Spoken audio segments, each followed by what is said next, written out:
The world is changing at an accelerated pace, and in this video, we're going to discuss what it means for you. We're going to look at all kinds of charts, historical trends, quotes, and different implications of what the future potentially could have. Financially, monetarily, technologically, we're going to look at historical trends, and we're going to extrapolate into the future what is coming at an alarming rate and why it means, as controversial as it might sound, you're about to lose your job. You're about to lose your job. I don't know where you are in the world. I don't know when you are in the world. But if you're a human being, it is very likely you are about to lose your job. Additionally, and equally as terrifying, your assets are trending to zero. In fact, in the same way that your jobs and your incomes are going to be trending to zero, the same thing is true with your assets.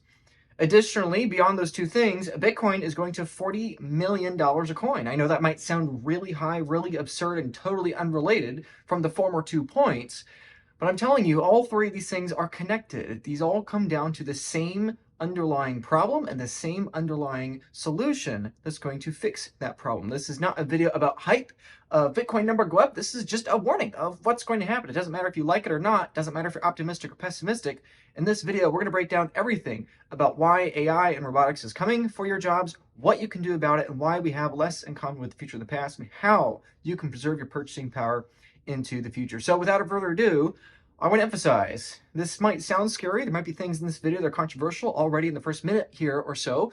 We've said two very painful things, that yes, your stocks and bonds and all your retirement assets, including your house, are about to collapse to zero, as well as your job, your income. That sounds very scary to people, but I assure you, I promise you, this video actually is very optimistic. And if you can look through a lot of the more alarming things that we see going on, you will better understand why there is a lot of hope and optimism at counteracting and preventing the personal pain associated with the dramatic changes rapidly accelerating towards us. So I promise you this video is going to end up optimistic. I promise it's going to be actionable, and I'm hoping that you're going to have a lot of education, that you're going to learn a thing or two in this video. So if you promise me that you'll stick through the pain and you'll stick through the bad news, I promise you at the end of the video, there's going to be good news. There's going to be good things that you're going to be able to do. So I promise, if you watch it, if you commit to watching this video, I commit, we're going to make sure this is actionable. We're going to make sure that it's not just some piece of fear or some piece of hype, but that's actually useful and applicable to you, your business, your church, your family, and your loved ones. Okay, this video is really, really important. This applies to everybody, everybody's jobs, everybody's assets, everybody's money. The next 20 years are going to be way more dramatic at the rate of change than the previous 20 years. This is going to be a really, really important video for you to watch. So first, let's talk about the difference between steel man and straw man arguments. Okay, steel man arguments are when you try to take the counter argument to your worldview and you do your absolute best to accurately represent that worldview in an effort to better understand the ways at which you could be wrong. A straw man argument is the kind of argument at which, you take an argument that actually isn't the side of the opposing view. It's a way that you give a false argument and you assume that other worldview is not true just because you've made up something entirely irrelevant to what the opposing argument is. So my encouragement is, even if this video sounds dramatic, even if there are things in this video you disagree with, I would strongly encourage you, take the content of this video and put a steel man argument against it. If something in this video seems controversial, if something in this video seems untrue, do your absolute best to give an argument to it, instead of falsely assuming what's going on. Now, a lot of what I said already about losing your job, assets going to zero, and Bitcoin go to $40 million, a lot of people probably have straw man arguments against it already in their mind because, it's a pretty bold thing to say. But my encouragement is, consider the counter argument, consider the counter worldview. That's what this video is going to be entirely about. This is going to be a message you're not going to see in the mainstream news. This is not going to be a message you're going to hear from your Democrats or your Republicans. This is not something you're going to hear from most people. This is a very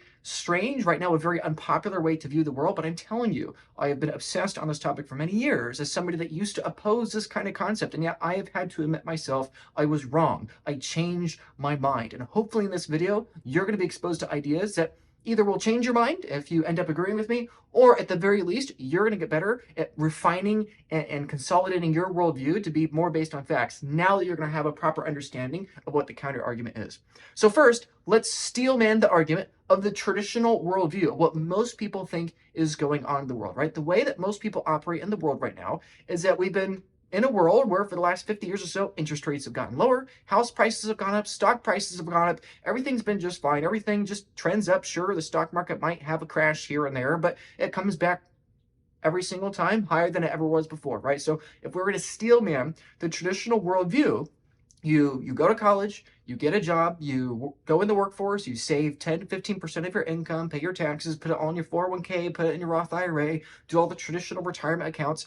And as long as you have a well-diversified portfolio between stocks and bonds, if you're younger, have a higher allocation to stocks. If you're older, have a higher allocation to bonds. But whatever the case, stick to companies and stick to debt instruments like bonds that have intrinsic value. You want to be buying an index, a diversified index of the world's largest pool of stocks. And those stocks are going to have more cash flows in the future, right? And those prices for the stocks are going to go up, right? Prices for stocks are always going to continue upwards like they always have, right? Every correction, sure, there could be some sort of short-term fear mongering of a recession or crash imminent, but at the end of the day, stocks always come back.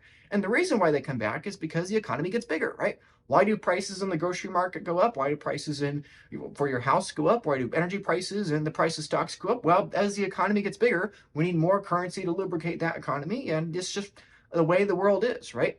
And ultimately, at the end of the day, you can retire on your pile of assets, your stocks, your bonds, your 60-40 portfolio, your real estate, all those assets you can retire on in the future. Now, of course, sure, young people are having a bit of a problem not being able to afford assets because everything's already so expensive, but there's all kinds of supply chain issues and all kinds of weird things going on that are really complicated that we don't have time to get into.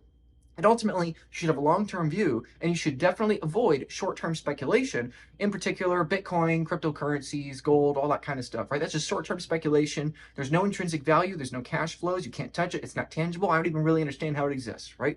This, what I just described, is the current traditional worldview.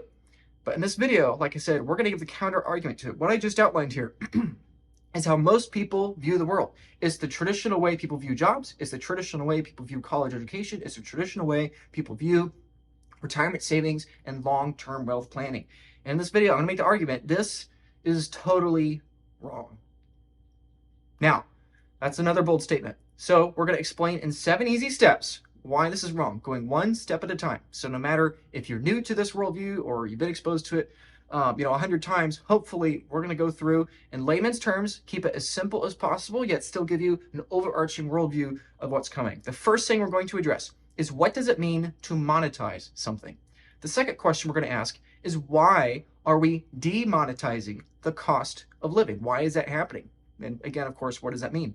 We're going to talk about why human labor is not immune from the demonetization of the cost of living, right? We're going to compare horses and cars, compared to human labor, right? We're going to talk about why we have less in common with the future than the past, including your job. We're going to identify the problem of what's going on here, the real problem, because it's not what you think. We're going to talk about why asset holders and income earners, frankly, want to fight this problem, reinforce the problem, reinforce the monopoly that continues the problem, and why, unfortunately, that means that the consequences are very dire and very inevitable. Number 6, we're going to talk about what should happen with pristine collateral and how pristine collateral fixes this problem. And then number 7th, and finally, we're going to then put it all together and explain why Bitcoin is going to over $40 million a coin. But at the end of the day, this whole video, none of it even matters. So you have to watch the end of the video to figure out why. So let's start with the first 2. What does it mean to monetize something? What it means to monetize something is that you give something monetary premium. You give something additional value above its utility value as a function of a store of value, medium of exchange, or unit of account, right? As an example, I am breathing oxygen right now as I speak to you. The oxygen I am breathing has 0 monetary premium. The oxygen is the most important thing in my life, even more important than water, right? We all need water to live, which I guess, is 1/3 oxygen at the end of the day, but I need oxygen to live, as you and as every other thing on the planet, right? But there's no premium to oxygen, right? You're not paying for oxygen. You are only enjoying oxygen for free with its utility value. Oxygen has the highest utility value of anything on the planet, more than water, more than housing, more than food. Oxygen is really, really critical, and it is purely utilitarian. There is no premium to it. Compare that to a different kind of good, right? Let's say a bottle of water. I know this is a cup of water, but let's say you get a bottle of water, right? If you're pricing a bottle of water and you're using that water, saving it in your house because you're concerned someday that we're going to have an apocalypse and the world's going to go mad and supermarkets are going to fall apart and blah, right? If you're storing that water in your house, you are giving a monetary premium to that water. Sure, water is basically free in nature, but you are assigning a greater value to that water because you're saving it for the future. A more common example is that we see this with real estate. Real estate has a monetary premium. Let's say you have a $100,000 house. Maybe half of the value of that house is the utilitarian value of the construction of that house, and the other half of the house is the value you assign it because people are using it as a form of investment in the future, right? As a form of preserving your purchasing power in the future. So assets can be totally utilitarian, other assets could be totally monetary premium, and most things are somewhere in the middle where some of the value is there because we use it, we consume it, and some of the other value is there because it's a good storehold of wealth, a good storehold of purchasing power over time. So that's what it means to monetize something. So here is the second thing. Why then are we demonetizing the cost of living? We are demonetizing the cost of living because everybody is incentivized to have a higher standard of life, right? Thank God there is no monetary premium to oxygen, because if there was, the poorest people would not be able to afford to breathe. Because if you have no money and there was some degree of monetary premium to oxygen, you cannot pay for it, right? And to a lesser degree, the same thing is true with housing. The greater the monetary premium for housing, the greater the percentage of the purchasing power of a house, the cost of a house, goes towards investment and long-term savings, then that means that we price out more and more people that need it from a utilitarian perspective. And what that means is that the higher that value that house goes, the greater the incentive there is for people to go out and build new houses. And supply and demand, when you create more houses into the same amount of demand, the price of that house goes down. The more houses we create, the less monetized housing becomes. The more water, the more bottles of water we produce, the less monetized water is, right? So we are demonetizing the cost of living because all of us want more stuff for cheaper, faster, and better. Here are some basic examples. Okay, here's the cost of lighting, right? So there's a light in my face right now as I'm talking to you, right? So the cost of light, the cost of luminosity has been trending down for the entirety of human history, right? Thousands of years ago, the only way to create light was to go out into the woods, gather a bunch of wood, bring it together, light it on fire, and then you're going to have some light that you can, also cook your food with and do other useful things. But we're talking specifically luminosity. If you want to light your home, the most effective way to do it is spend a couple hours gathering the wood and then light the fire, right? But over time, as humans have invented new technologies so that more people can have cheaper, faster, and better light, the cost of luminosity is trending towards zero, right? In fact, the cost of light has fallen by 99.99% in the UK in just the last 700 years alone, right? From the year 1300 to all the way now in the early and approaching mid 21st century, the cost of light has been trending down. Light is getting cheaper and cheaper and cheaper. And as things become more and more utilitarian, they approach zero.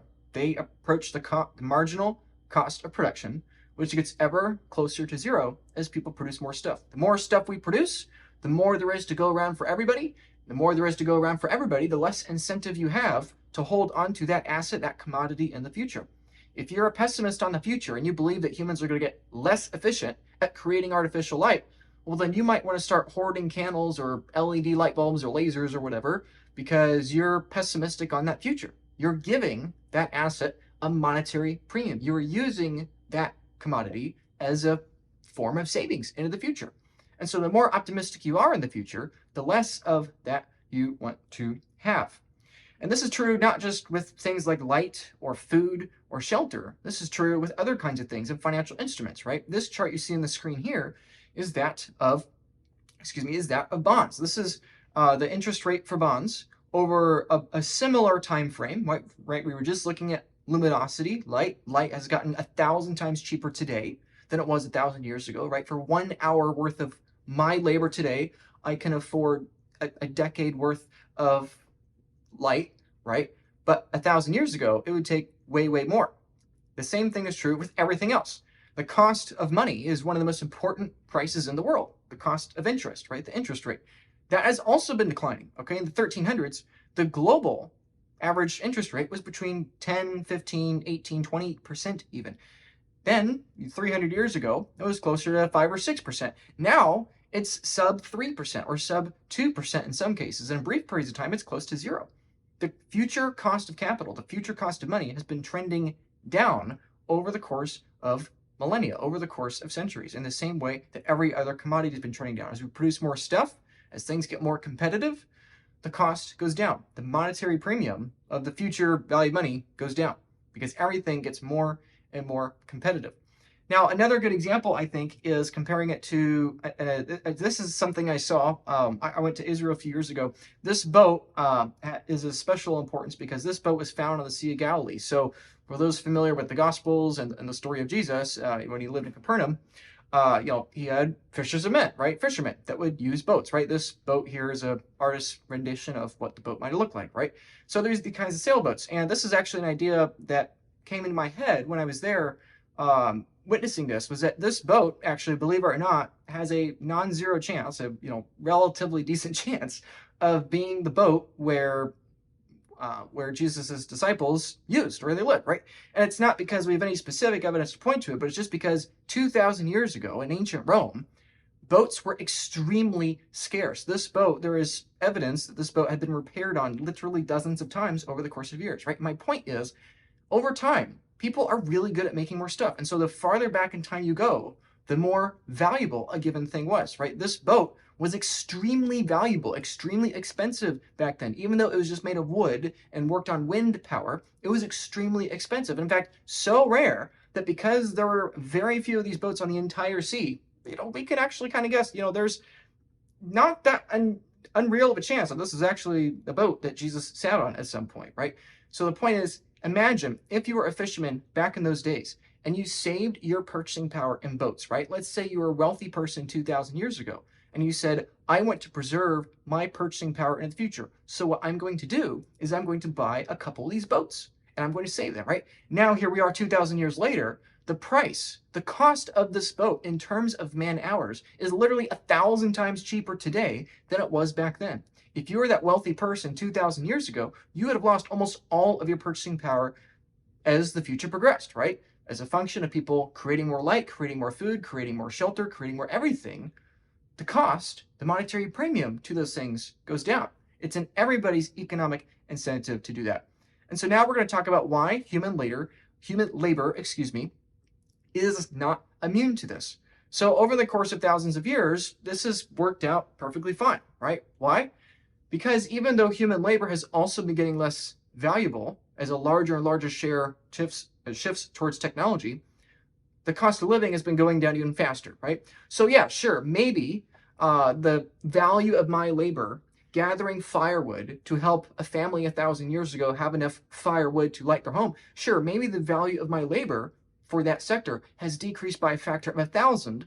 But guess what? The cost of having light in my home that's safer, that isn't going to burn my house down, and that's more consistent, well, it's 10,000 times cheaper, right? So human labor is not immune to the fact that prices are falling and falling and falling as we produce more stuff. Human labor is a foundational component of that reality.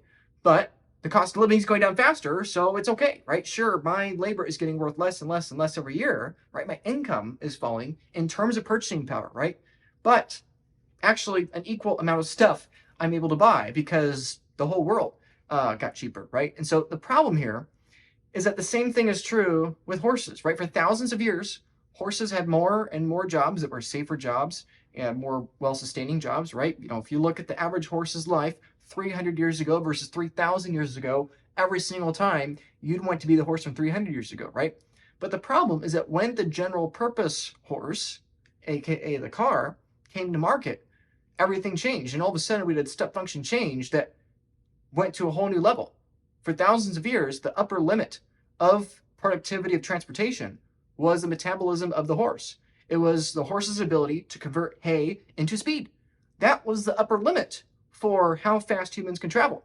But then all of a sudden, when you invent something that is a step function change and creates a whole new level of reality, well, now you're no longer tied to the metabolism of horse, and you can travel anywhere, right? I have never in my life, not even once, used a horse for practical transportation. Obviously, I've ridden on a horse a few times, right?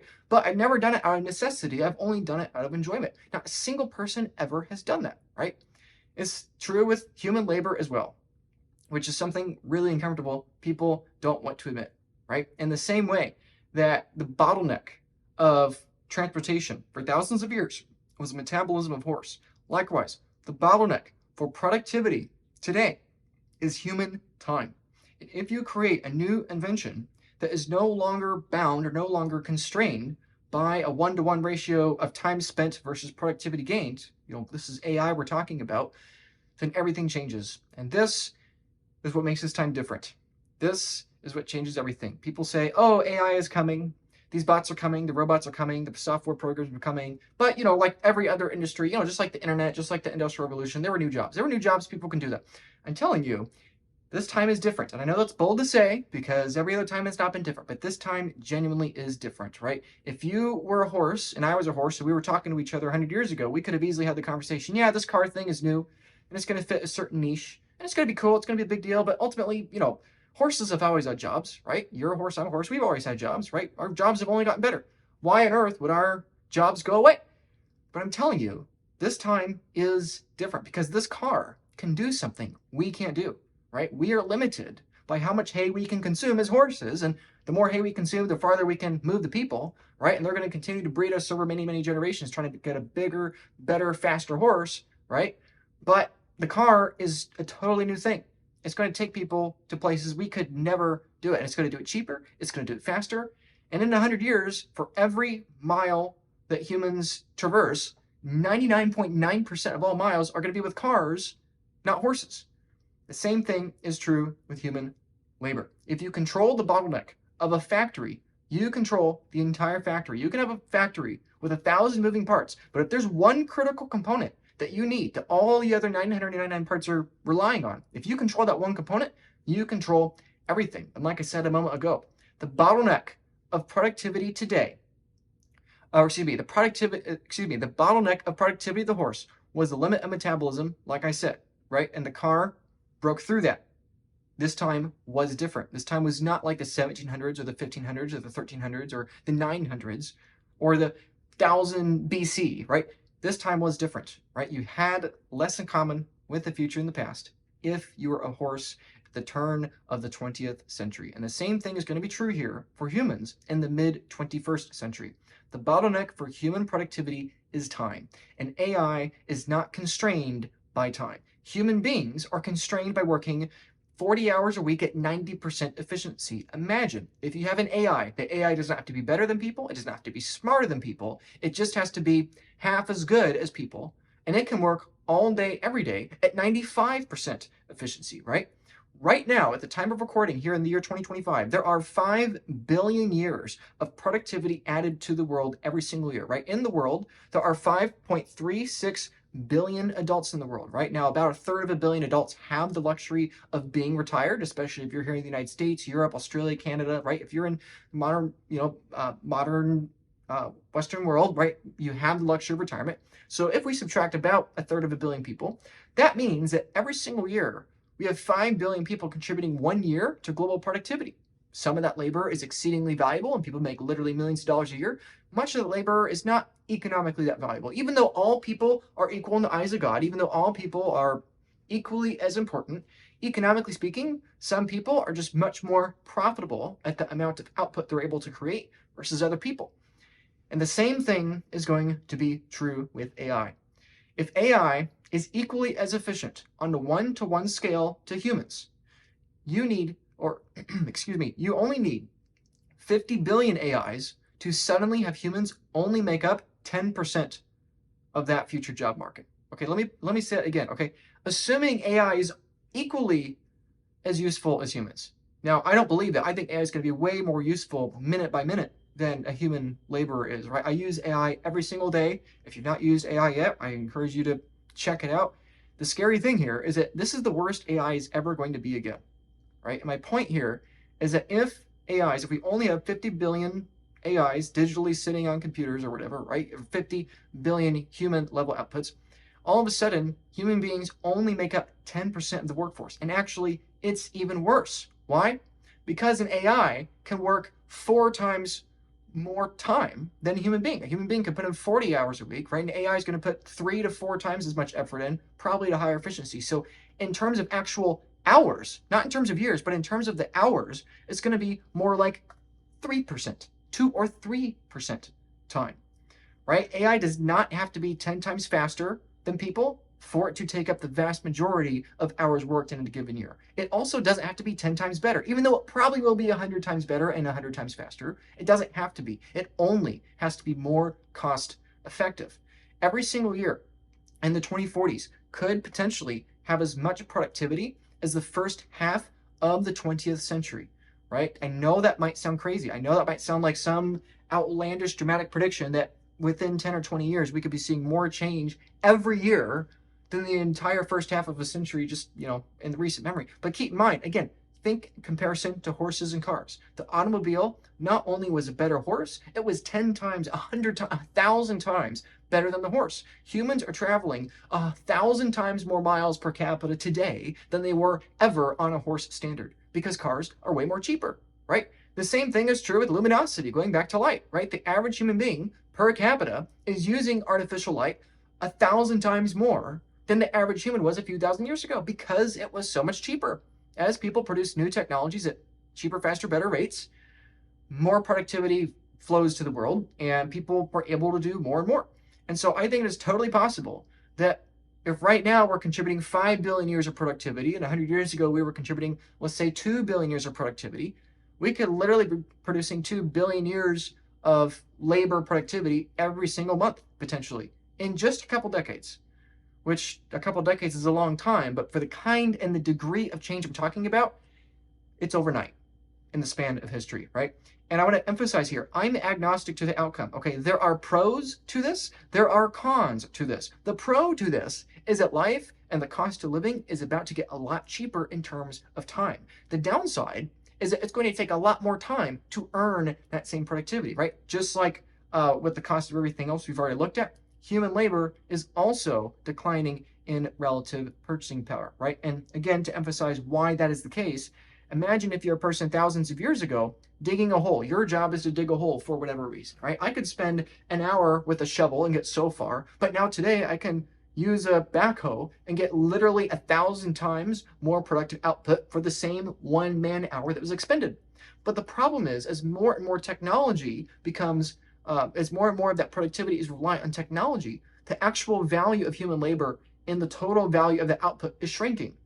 A human being with a shovel, okay, 90% of the effort is me, 10% is the shovel. With the backhoe, 5% of the effort is me, and 95% is that of the backhoe, right? Human labor is becoming less and less necessary, less and less relevant in terms of getting a desired productivity output. And so I'm agnostic with what's coming. I'm just telling you that this is the way that it's going to go. We've looked at a couple of different charts, and human beings are really resistant against this idea. We would like to believe, oh, AI is not going to take my job. Oh, I got a long runway, blah, blah, blah. I'm telling you, the children that are in 2nd grade right now, 3rd grade, 5th grade right now, they are going to graduate college into jobs, potentially industries, that do not exist. Or if they do exist, they're going to be far more competitive than anything we could possibly imagine. 20 years might sound like a timeline that is, oh, this is so advanced, I don't have to worry about it. No, the children that are going to inherit this trade-off, inherit the downsides of this consequence, these kids are born now. The people are here. The only thing that is not here is their new reality, but it is rapidly accelerating towards us. This is why it is critical. So the same thing is true with your job. We have less in common with the near future than the ancient past. People dramatically underestimate what happens in the course of 20 years, but radically overestimate what happens in 5. Imagine if this were the 1990s and we were talking about the internet, right? Oh, if the internet doesn't change the world in 5 years, the internet's not going to change the world in 20. Well, guess what? The internet now in 2025 is still only at 60% global adoption. That's right. 1/3 of the world's people are not using the internet. And many of the people that are using the internet are not necessarily using it daily. Let me put that in perspective. You don't have to have AI take over everybody's jobs for it to cause very real, rapid transformation. In the same way, you don't need everybody to use the internet to cause rapid transformation. If you're watching this video, you're watching it on the internet. The internet has probably changed your life. And we still have 50% more to go until we have 100% global adoption, going from 66% or 60% to 90% or 100%, right? We have to increase by another 50% to get there. So we quite literally still have a long way to go with the internet. And the same thing is going to be true with AI and robotics and everything else, right? It sounds crazy, but imagine we were having this conversation many, many years ago, right? At the beginning of the Industrial Revolution, the 1800s. If I told you as a farmer, every job rapidly accelerating towards this, every job is going to become a factory job. Every company is going to become a factory company. And if you do not do that, you will be employable. People would laugh at you. If I told you, if you don't pivot your job right now away from digging with a shovel to a backhoe, if you don't pivot your job from collecting firewood to installing light bulbs for people, like your job as you know it is going away. Maybe you will have a job in a new era. Maybe you will. But what I do know is that your job as it currently stands will not exist. Most of the college majors that are being taught today will not exist in 20, 30, 40 years, right? They just will not exist. The same thing is true with the internet. Like I just said, imagine having this conversation in the mid-1990s. Every single company will become an internet company. Oh, that's not possible. The internet's just a fad. Not everybody uses the internet. I don't even understand what the internet is, blah, blah, blah. I'm telling you, every company, give it a couple decades, but every company is going to be an internet company, and every job is going to be an internet job, and you will become unemployable if you don't adapt to that new technology. If you don't adapt to the backhoe, you're going to be stuck with shovels and you're going to be unemployable, right? The same thing is true with the horse, like we were just looking at. If you don't adapt, you are going to become economically irrelevant. Not saying you don't have value. I think horses are great. Horses are beautiful. Horses are God's beautiful creatures, right? But economically speaking, it is unprofitable to hire a horse, right? Every company and job will become a Bitcoin company, and every company will become a Bitcoin company, and every job will become a Bitcoin job, or you will become economically unprofitable to hire. That sounds bold, but this is why I am desperately now. I have been radically encouraging people for years to understand Bitcoin as fast as possible. People look at Bitcoin from their lens as a pure gamble, a number go up, because that is the current traditional view, is that people look at Bitcoin, oh, Bitcoin's a speculation, it's high risk, I don't really want to mess with that, blah, blah, blah, blah, blah. No, this is a technological transformation. It's going to take over the world. It's going to take over the economy. It's going to take over everybody's jobs, companies, and businesses. And if you don't understand this new thing, at some point in the future, you are not going to be economically profitable to hire. I am telling you this, not out of a place of necessarily excitement. I'm just telling you what I think is exceedingly likely to happen. So we'll get to this more in just a moment, right? By the time AI, artificial intelligence, robotics, and Bitcoin are at 10, 15, 20% global adoption, the world is already going to feel foreign, right? Like I said earlier, the internet is only at 60% adoption, right? The poorest third of the world is still yet to adopt the internet, right? We still have a long way to go.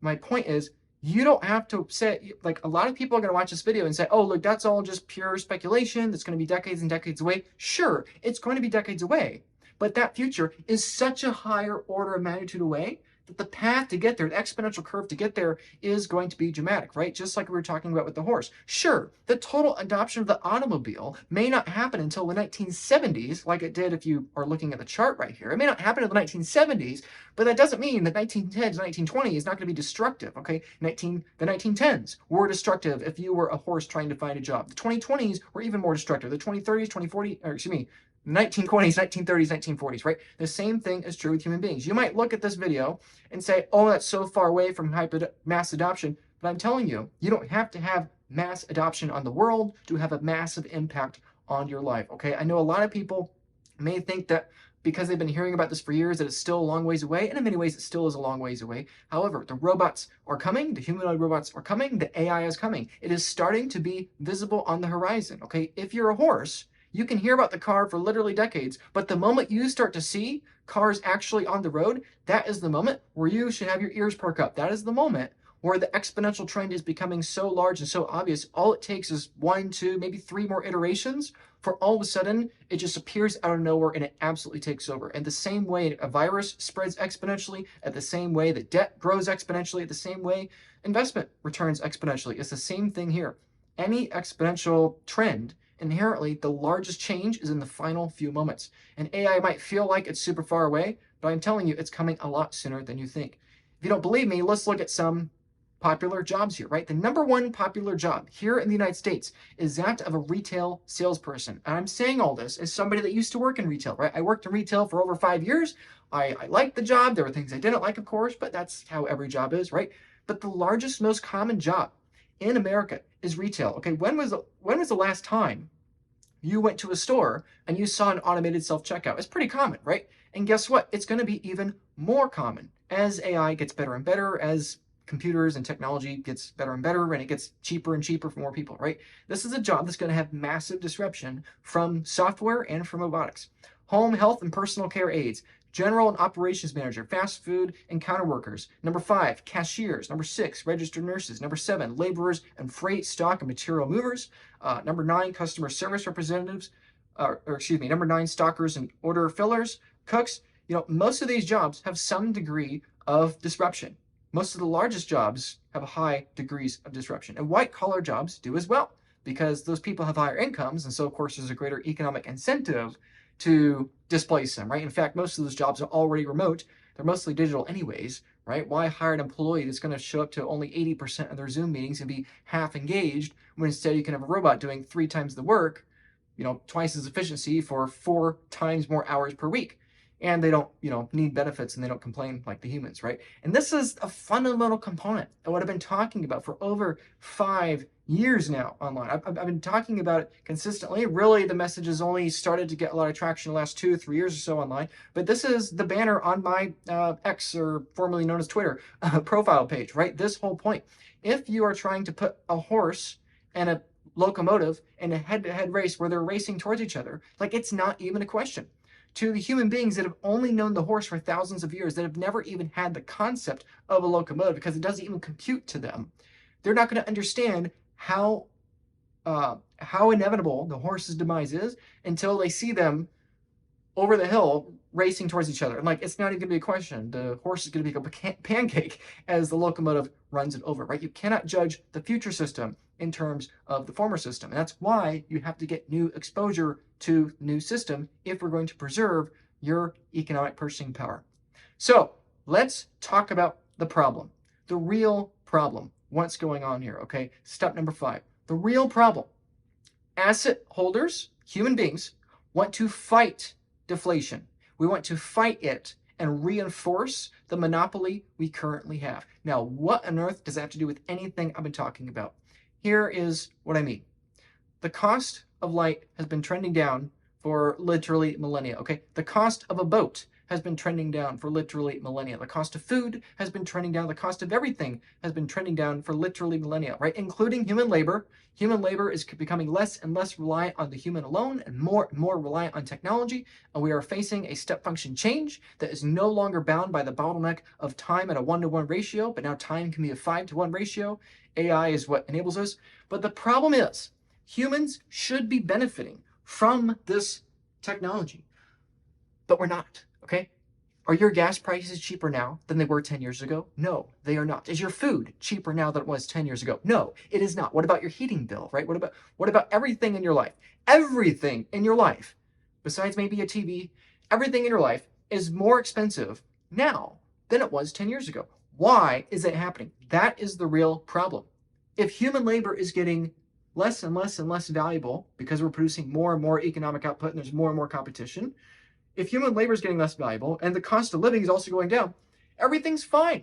Sure, my labor lost half its value in the last 10 years, but I can buy 3 times more stuff for the same amount of work. This is great. This is what people predicted at the beginning of the internet age. A lot of people predicted this. If you actually go back in time, people said someday in the far future, in the 2020s, every single home is going to have a computer and people are only going to work 20 hours a week. But that's not what happened. They were actually too pessimistic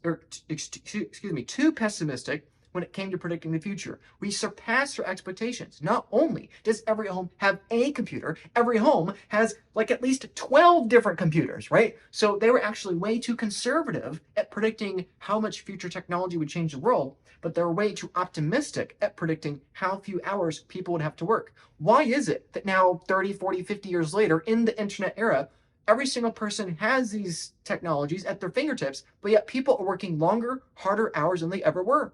If we indeed have made lighting 1,000 times cheaper, as well as housing, as well as food, as well as everything else, look, if what you're saying is true, and everything is getting cheaper and cheaper over time, is producing stuff better, faster, smarter, why am I still working more hours? And why do young people today, or people in general, why do people today in the early 21st century feel like they have less time and less freedom than people did in the 20th century, right? Why do we idealize that past as when everything was carefree and it feels like we lost something? What did we lose? If we actually are 10 times more productive today, why do we feel only half as effective when we're actually working? Why is my energy not going as far as it used to? This is a fundamental problem. We have technology, which is a force rapidly moving prices down. That's what we've been covering so far in this video. And the fastest reduction is in the near future with AI on the horizon. But we have this other force, and this force is the problem that's fighting that one. And that's what we're going to talk about right now. Why prices continue to go up. If you are an entity that borrows debt, okay, if you are an entity that borrows debt and you have debt on an asset, you need the price of that asset to go up. Let's go back to our example of 2,000 years ago of Jesus's disciples, of the fishermen on the Sea of Galilee, right? Imagine you were that rich person again, like we talked about earlier, and you want to save your purchasing power in the future. And in fact, you're a rich person and you say, oh, I know what I should do. I should borrow capital. I should borrow Roman currency, and I should buy more boats. And if I buy more boats, well, then I will have even more boats to preserve that purchasing power in the future, right? But here's the problem. As people are more productive and we produce more of these sailboats, right? As we produce more of the underlying asset, and that asset shrinks its monetary premium and it trends down to its utility value, which is ever closer to zero. As that happens, myself, the rich person that borrowed capital to buy those assets, well, all of a sudden, I'm in trouble because the asset is falling and my debt is exploding. Think of it in a different way. Think of it in a more modern example. Let's take housing, the price of a house. The price of a house is something that is often called, the dream of the millennial, right? But let's think about what's going on here. If you are somebody that wants to preserve your purchasing power in the future and you want to get on that property ladder, what are you going to do? You're going to borrow debt to buy that asset. I'm going to take out a 30-year mortgage.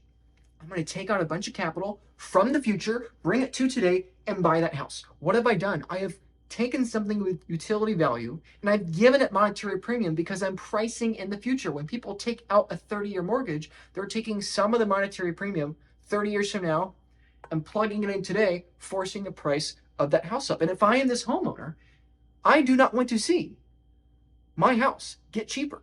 Because if my house starts to decline in value, the relative size of the debt compared to the asset I hold, it balloons, it explodes, I become insolvent. And this is the other competing force.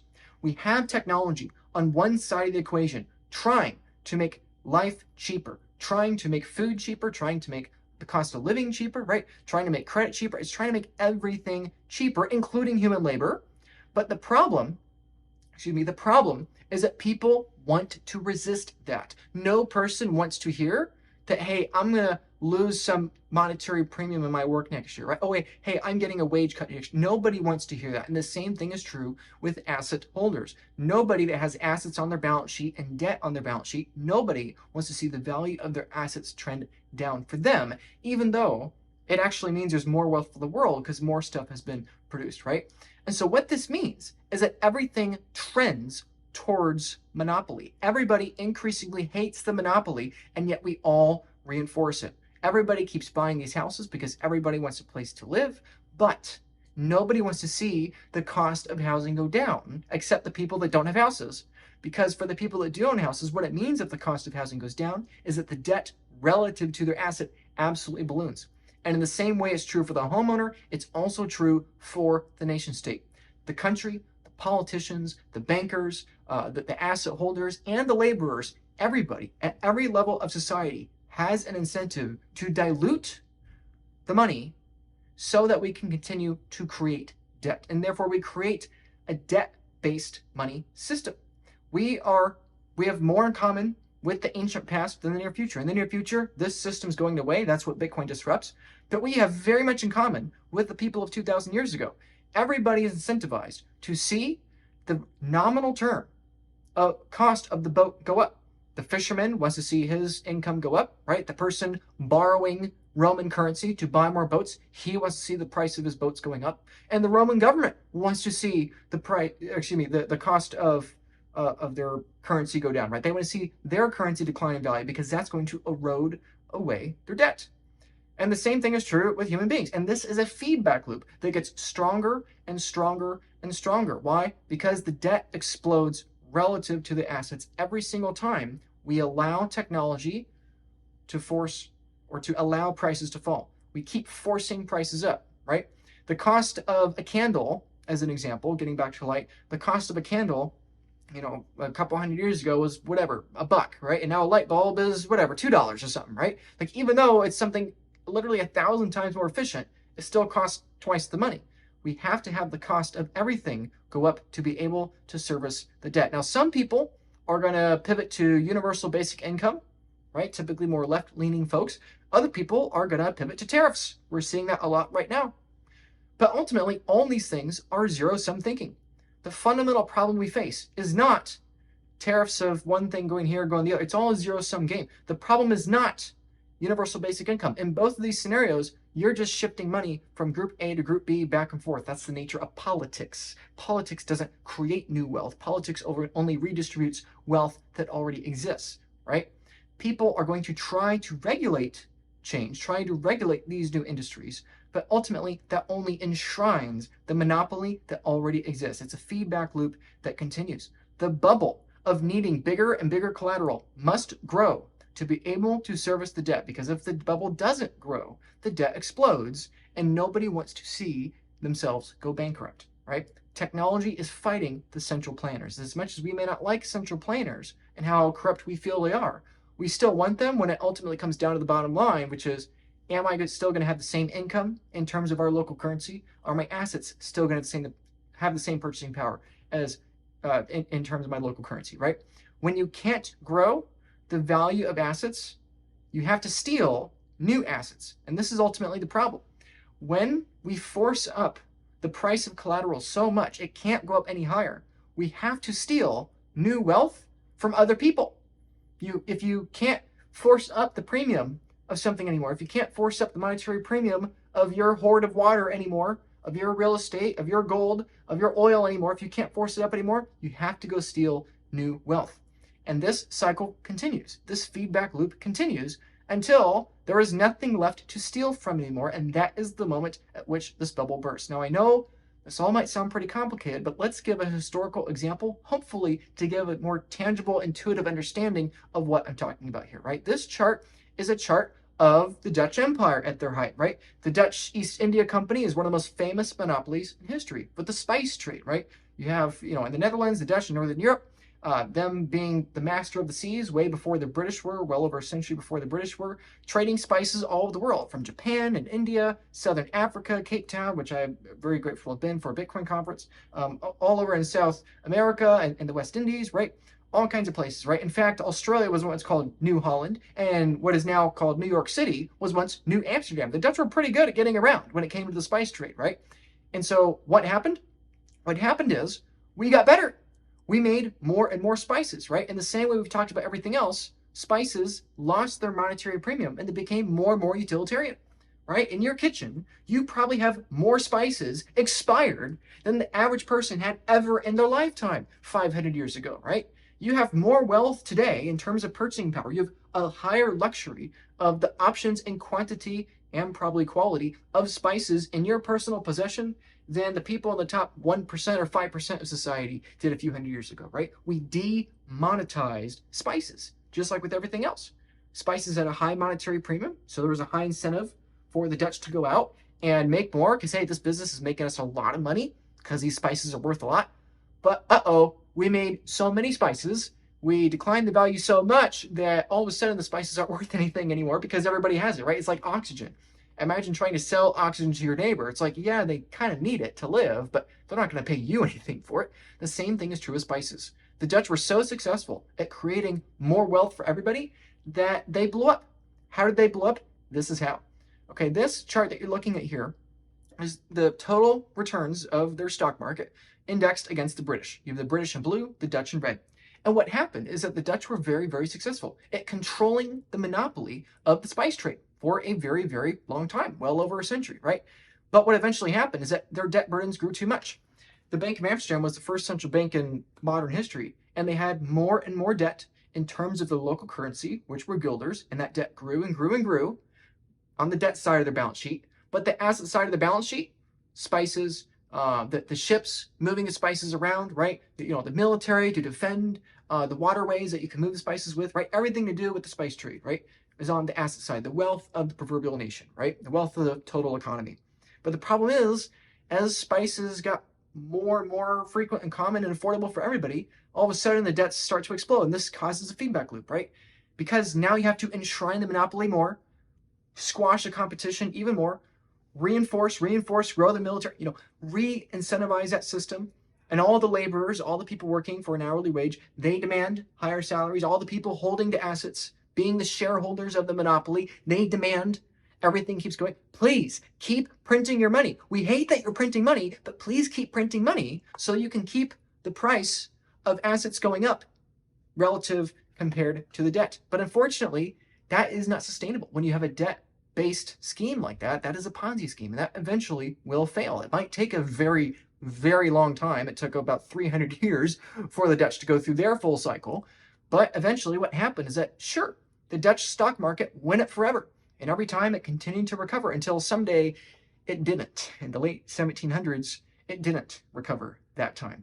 The bubble only can continue as long as the sovereign debt of the nation continues to be solvent, right? That is bonds. And what you're looking at here, again, the British in blue, because they were the rising power after the Dutch in red. What you see is that the Dutch interest rates went down and down and down as they continued to enshrine their monopoly, as they continued to be more competitive. Their debt was more competitive against the world's debt until all of a sudden it wasn't. And when debt is no longer competitive, the interest rate required to entice people to buy that debt has to skyrocket. And so this is exactly what we see. We see that the Dutch were way more competitive than the British for literally centuries until all of a sudden in the late 1700s, the cost of debt for the Dutch Empire skyrocketed because people lost faith in the debt of the nation. And instead, the energy flowed from the Dutch Empire into the British Empire. And then, of course, in the 20th century, over 100 years later, it went from the British Empire here to the Americans, right? And so if we're actually looking at the value of Holland bond prices from the Bank of Amsterdam, right, all the way back in 1600, pretty valuable, and then they slowly decline over time, and then they completely collapse, right? And in fact, in 1810, which is where this chart ends, was some of the most dramatic decline when it came to the Dutch, right? There's going to be a lot of history. I'm oversimplifying here, but the concept is really, really important, right? For the first, well, there was an incident with the French too, which we don't have time to get into, but the long story short here is that this system survived for literally centuries, and then with a stroke of a pen, after 300 years, the debt just fell apart because nobody trusts it anymore. For hundreds of years, the monopoly survived. For hundreds of years, the monopoly of the spice trade survived. Why did the Dutch rise and ascend to power? Because the monetary premium of spices were so high. Spices were so scarce. People were willing to way overpay for the utility value of those spices. But as a function of success, the debt ballooned eventually against the asset side of the balance sheet, and it fell apart. Now, let's come much closer to modern day here. These are interest rates of the United States since the 1970s, okay? In the 1970s and 80s, we're looking at 15 to 19% interest rates, right? If you have aunts, uncles, or grandparents out there, right, you probably heard them talk about how back in their day interest rates were so much higher, right? Well, yeah, interest rates were a lot higher. And guess what? There has been massive demand for U.S. debt over the last 50 years. And as there's been more demand for U.S. debt, the price of interest rates, or the cost of interest rates, have gone down and down and down. And what happened after 2020 is that interest in holding, or desire in holding U.S. debt kind of fell down. And so we had to rise interest rates again to entice people to buy our debt again. And this is a very real problem because every market is reliant on the debt market. Every market is reliant on the bond market. A lot of people forget that. A lot of people only think, oh, the stock market is the economy. That's just not true. This chart you're looking at right here is the stock market, the US stock market, the S&P 500, since the early 1900s. And again, the traditional view is someone looks at this and they say, well, look at how amazing the stock market is. The stock market goes up when the value of the economy goes up. But again, that's actually not true, because everything is getting demonetized over time. Every company is fighting over tighter and tighter margins. Labor is getting more and more competitive, and the technology we're producing is getting cheaper and cheaper and faster and better for everybody. So why has the price of future cash flows of the world gone from literally 24, the S&P 500, all the way now about 6,000, right? Why has it gone up so much? It's not gone up because we've produced more productivity. It's gone up so much because we've printed so many dollars to offset that productivity, right? Just like with the boats we were talking about earlier, right? The boats haven't gone up in price, or the total index of future boat companies hasn't gone up by literally a factor of, 1,000. It hasn't gone up by a factor of 1,000 because the boats are 1,000 times more productive. They've gone up by a factor of 1,000 because we printed 1,000 times more currency to offset that productivity, right? It's a very insidious and very subtle, but yet critical distinction. The stock market only goes up as long as we can service the debt and as long as the treasury market doesn't fail. And so who is the biggest debtor in the world? It's the US government. But so are the banks, so is everybody with a mortgage, everybody with a student loan, everybody has debt. Every user of the US dollar basically has debt, or at least has exposure to debt indirectly by US treasuries being what backs the dollar. And so we have a very real problem here, and hopefully this is starting to make sense. We have incredible technology on the horizon, which is incredibly disruptive, and that's going to force prices down and down and down farther and faster as we produce more wealth, which is good for the world. But the problem is, everybody is incentivized to not see that happen in terms of your day-to-day purchases. We must print money faster than the rate we create new productivity. And guess what? There is a lot of productivity in front of us. Inflation is not ending. It is just starting. The majority of dollars in existence are in front of us. In fact, they're pretty close in front of us. They're not behind us. The majority of returns of the stock market in terms of dollars are in front of us, not behind us. And that doesn't mean you should buy stocks. That just means we're going to print a lot more money, right? At any given point, the stock market just keeps going up because we keep printing more and more dollars. It continues to accelerate. No matter where you go in the stock market, in terms of dollars, it has a perpetual larger and larger bubble. The stock market is not the bubble. The debt that fuels everything is the bubble. Your mortgage is backed by the debt of the US government. Your stocks are backed by it. The insurance on your house is backed by it. Everything in your life that has any tie to anything within the financial or banking system has its direct tie all the way back to US debt. And like I just said, this is only going to get worse. And this is why this video is so important. I know this might be difficult for people to accept or understand, but it is so important. This chart you're looking at right here is global median inflation since the year 1209, right? Now, way at the beginning of the video, we were talking about how everything's getting cheaper, right? A light bulb is 1,000 times more useful than a candle was, or an open fire was way, way, way long ago. But so why is it inflation is getting worse? In fact, inflation's been constant throughout entirety of human history, and it has exploded in the 20th century, right? Why do we have this kind of a hockey stick sort of chart where all of a sudden just inflation goes from being substantial to exceedingly dramatic? It's because productivity exploded in the 19th and 20th century, and we have to offset that productivity via new printed dollars to be able to service the debt, and everybody in the system wants to see more debt, right? This is zoomed in since the year 1900, so this is just 1900, the first part of this century, and we see that inflation globally, not just in the United States, but globally, is accelerating, and it is going to get bigger and bigger. This quote right here, this person is Ben Bernanke. Ben Bernanke was a Federal Reserve Chair in the early 2000s, and this is a quote that he said, "I and others were mistaken early on in saying that the subprime crisis, the 2008 Great Financial Crisis, would be contained. The causal relationship between the housing problem and the broad financial system was very complex and difficult to predict, blah, blah, blah." But the problem is that Ben Bernanke and the people like him, the central planners, wanted to create a housing bubble. Why did the housing market crash? The housing market crashed because we were trying to give houses more monetary premium. We were trying to force houses up to satisfy the collateral side of the balance sheet of the US government. But the problem is, if you make the houses more expensive, people have every incentive to build more houses. When they build more houses, the price of a house falls down. All of a sudden, everybody's insolvent. Yes, sure, it has to do with the bad loans and the bad debt and all that. But the fundamental problem is the collateral. The fundamental problem is that sure, the debt was toxic, but people took out the toxic debt because they understood that we have to get more of that collateral to keep everything going, right? And this is unfortunately what a lot of people don't understand, is that everything is not a casual relationship. Everything is tied together. It all comes back to debt. And speaking of everything being tied together, let's talk about monopolies. I talked about that a little earlier, but this is why everything is trending towards monopolization. When you have a monopoly on money, when you have a monopoly on the underlying currency, the way in which you communicate value to the world, money is a language in which people communicate what is valuable in that given moment. When you have a monopoly on that system, on that monetary system, everything else trends towards monopoly. Education trends towards monopoly. Media trends towards monopoly. Food, technology, transportation, supply chains, everything goes from free market competition to more and more centralized over time. Because the things that aren't attached to that money printer, the things that aren't attached to that printer helping the collateral side of the balance sheet, all of them starve and collapse.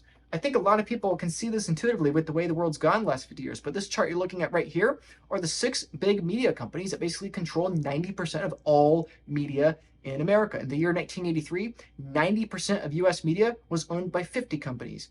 Then, well over a decade ago, only 6 media giants controlled the same amount of media, right?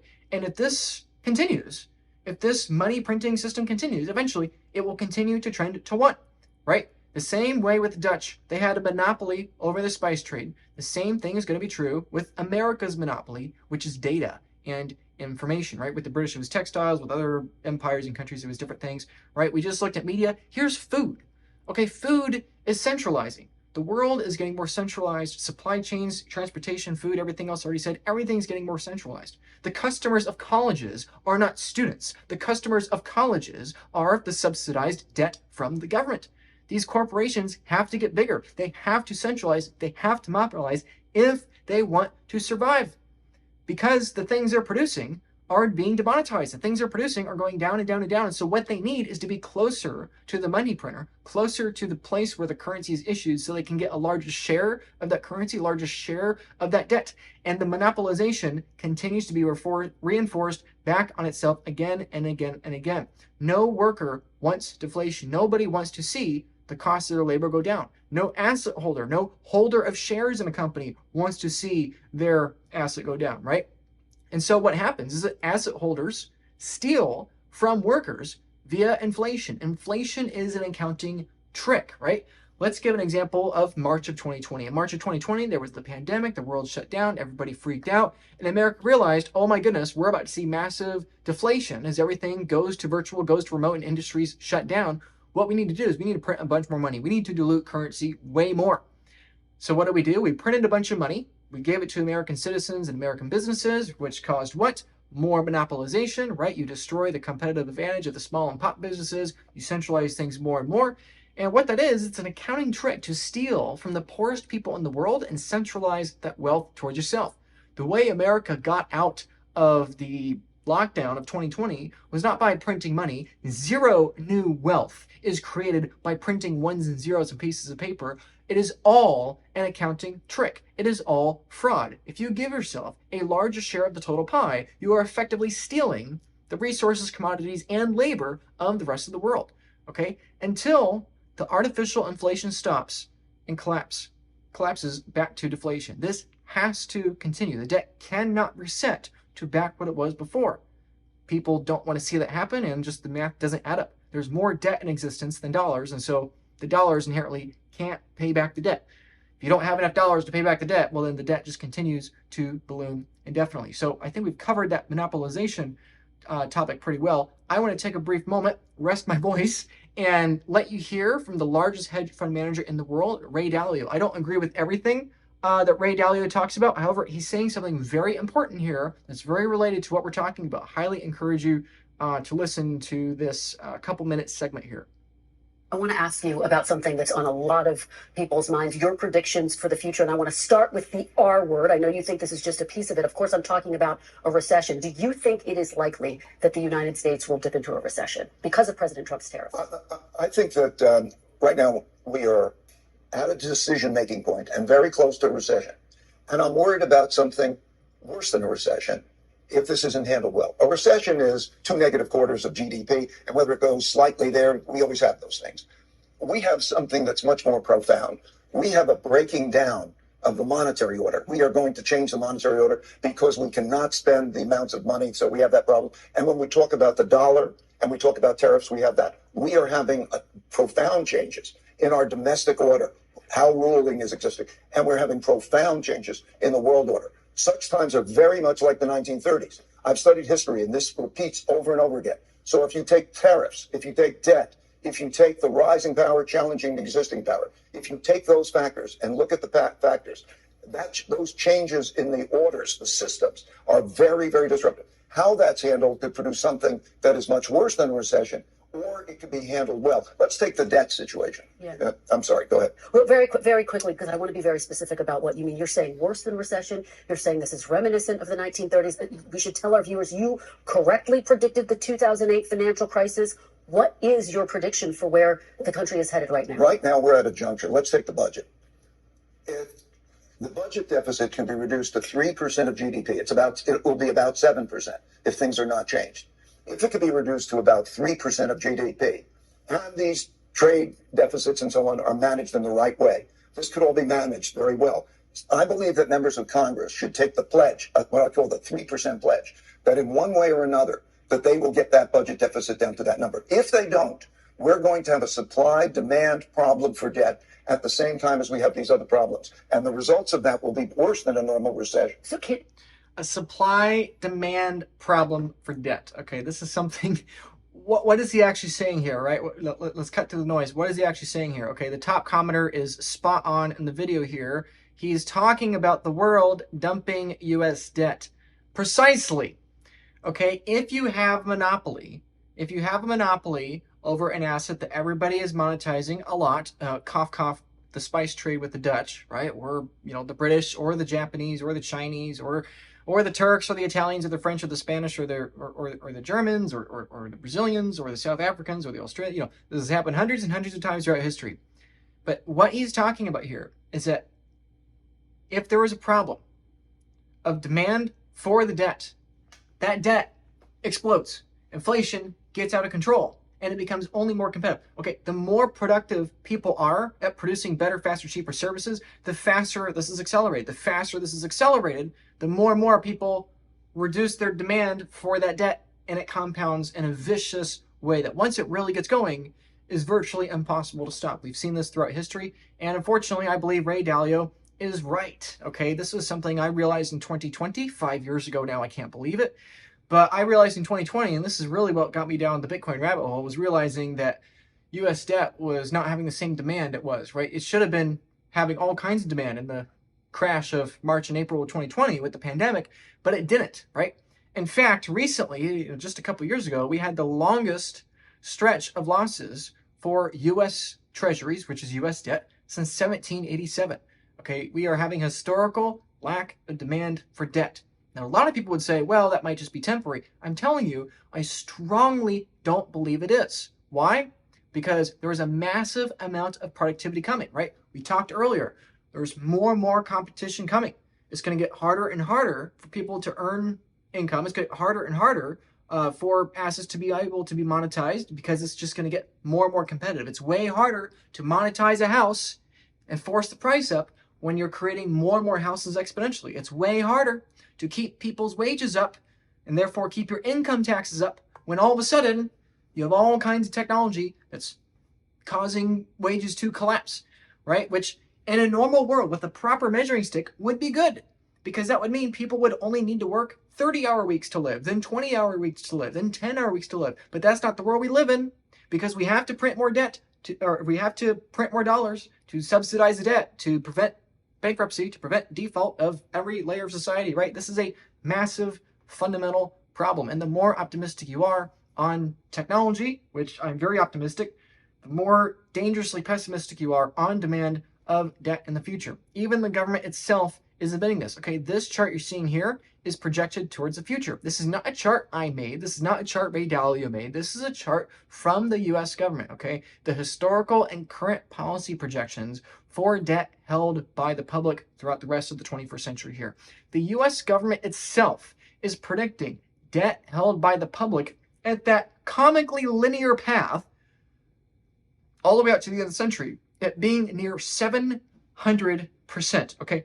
To put it in context, 98% of the nations that hit 130% have hyperinflation of their currency, default of their debt, of their treasuries, or war within 15 years of hitting that 130% threshold, okay? The US government itself, not in my words, not in some Bitcoin person's words, right? Not in Michael Saylor's words, not in Ray Dalio's words. The US government itself is predicting it's going to hit 700% at a linear rate, which we know it cannot be linear because debt and interest is exponential. But for some reason, even if we're projecting at a linear rate, the most conservative projection possible from the people with the highest incentive to not predict this, they themselves are predicting that the future of debt of America is just almost certain not to exist by the end of the century.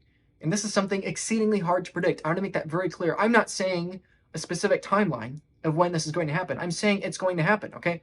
If we're having this conversation 300 years ago, like I'm telling you, this is going to happen. We are getting really good at producing spices, and therefore we are destroying the premium of the asset side of our balance sheet, and therefore the debt is going to explode in relative value to the asset side. And inherently what that eventually means is that the stock market is going to collapse and the bond market is going to collapse because all it is backed by debt, and all that debt is backed by something we can no longer sell at a premium. You are oxygen salesmen that are millions of dollars in debt. You are unemployable just like the horse. The old technological system falls apart and the new one is built. This is something that is it is incredibly hard to predict on a timeline, but it's going to happen. Let's conclude this section of the video one more time talking about the Dutch on a specific curve, right? This chart you're looking at here is the Dutch's standing relative to other great world powers, right? So before the Dutch were the Spanish, after the Dutch was briefly the French with Napoleon, and then the British eventually took over after Waterloo, right? But what you see here is the formation of the Dutch Republic, and then all the way out here in 1810, this is where the bond market finally fell apart. The Dutch bond market fell apart, in the early 1800s here, and France took control of the Netherlands, like I said, when Napoleon had his brief control over Europe, right? But the golden age was well over 100 years earlier, right? So this is a very long-term time horizon. The difference today is that history's happening much faster now than it was then, right? The total rise to fall of the Dutch Empire took, 300 years, more or less, right? But in modern world, it may not be that long. Right, America has been ascending for well over a century, and now I would argue its monetary system has been declining for the better part of a century, and things are going to get really, really fast here in the next 10 to 30 years, okay? Again, like I just said a moment ago, here are the global reserve currencies, right? The entire world relied on the debt of the Spanish Empire in the 1500s and early 1600s. Then the Dutch took over with their monopoly. Then the French took over with their monopoly. Then the UK took over, and now we have the US that has taken over, right? And every single time, it's the same undoing of these great empires. Empires are nothing more than collections of people, and everybody wants to see themselves not go bankrupt, and so will do everything possible to print more money to subsidize the debt. Why? Because the assets are getting cheaper and cheaper as we get better and better at making them more affordable for everybody. As we force the cost of living down, including our own wages, we don't like that. We want to reject that. So let's print some more money so we can keep prices in nominal terms up so we can keep servicing the debt. This is a fundamental existential problem that's not going away anytime soon. So let's transition into talking about the optimistic side. Pristine collateral. Collateral that does not decline to utilitarian value because it has zero utilitarian value. What would be the one theoretical asset that could never decline in purchasing power? It would be a share representative of the global world, right?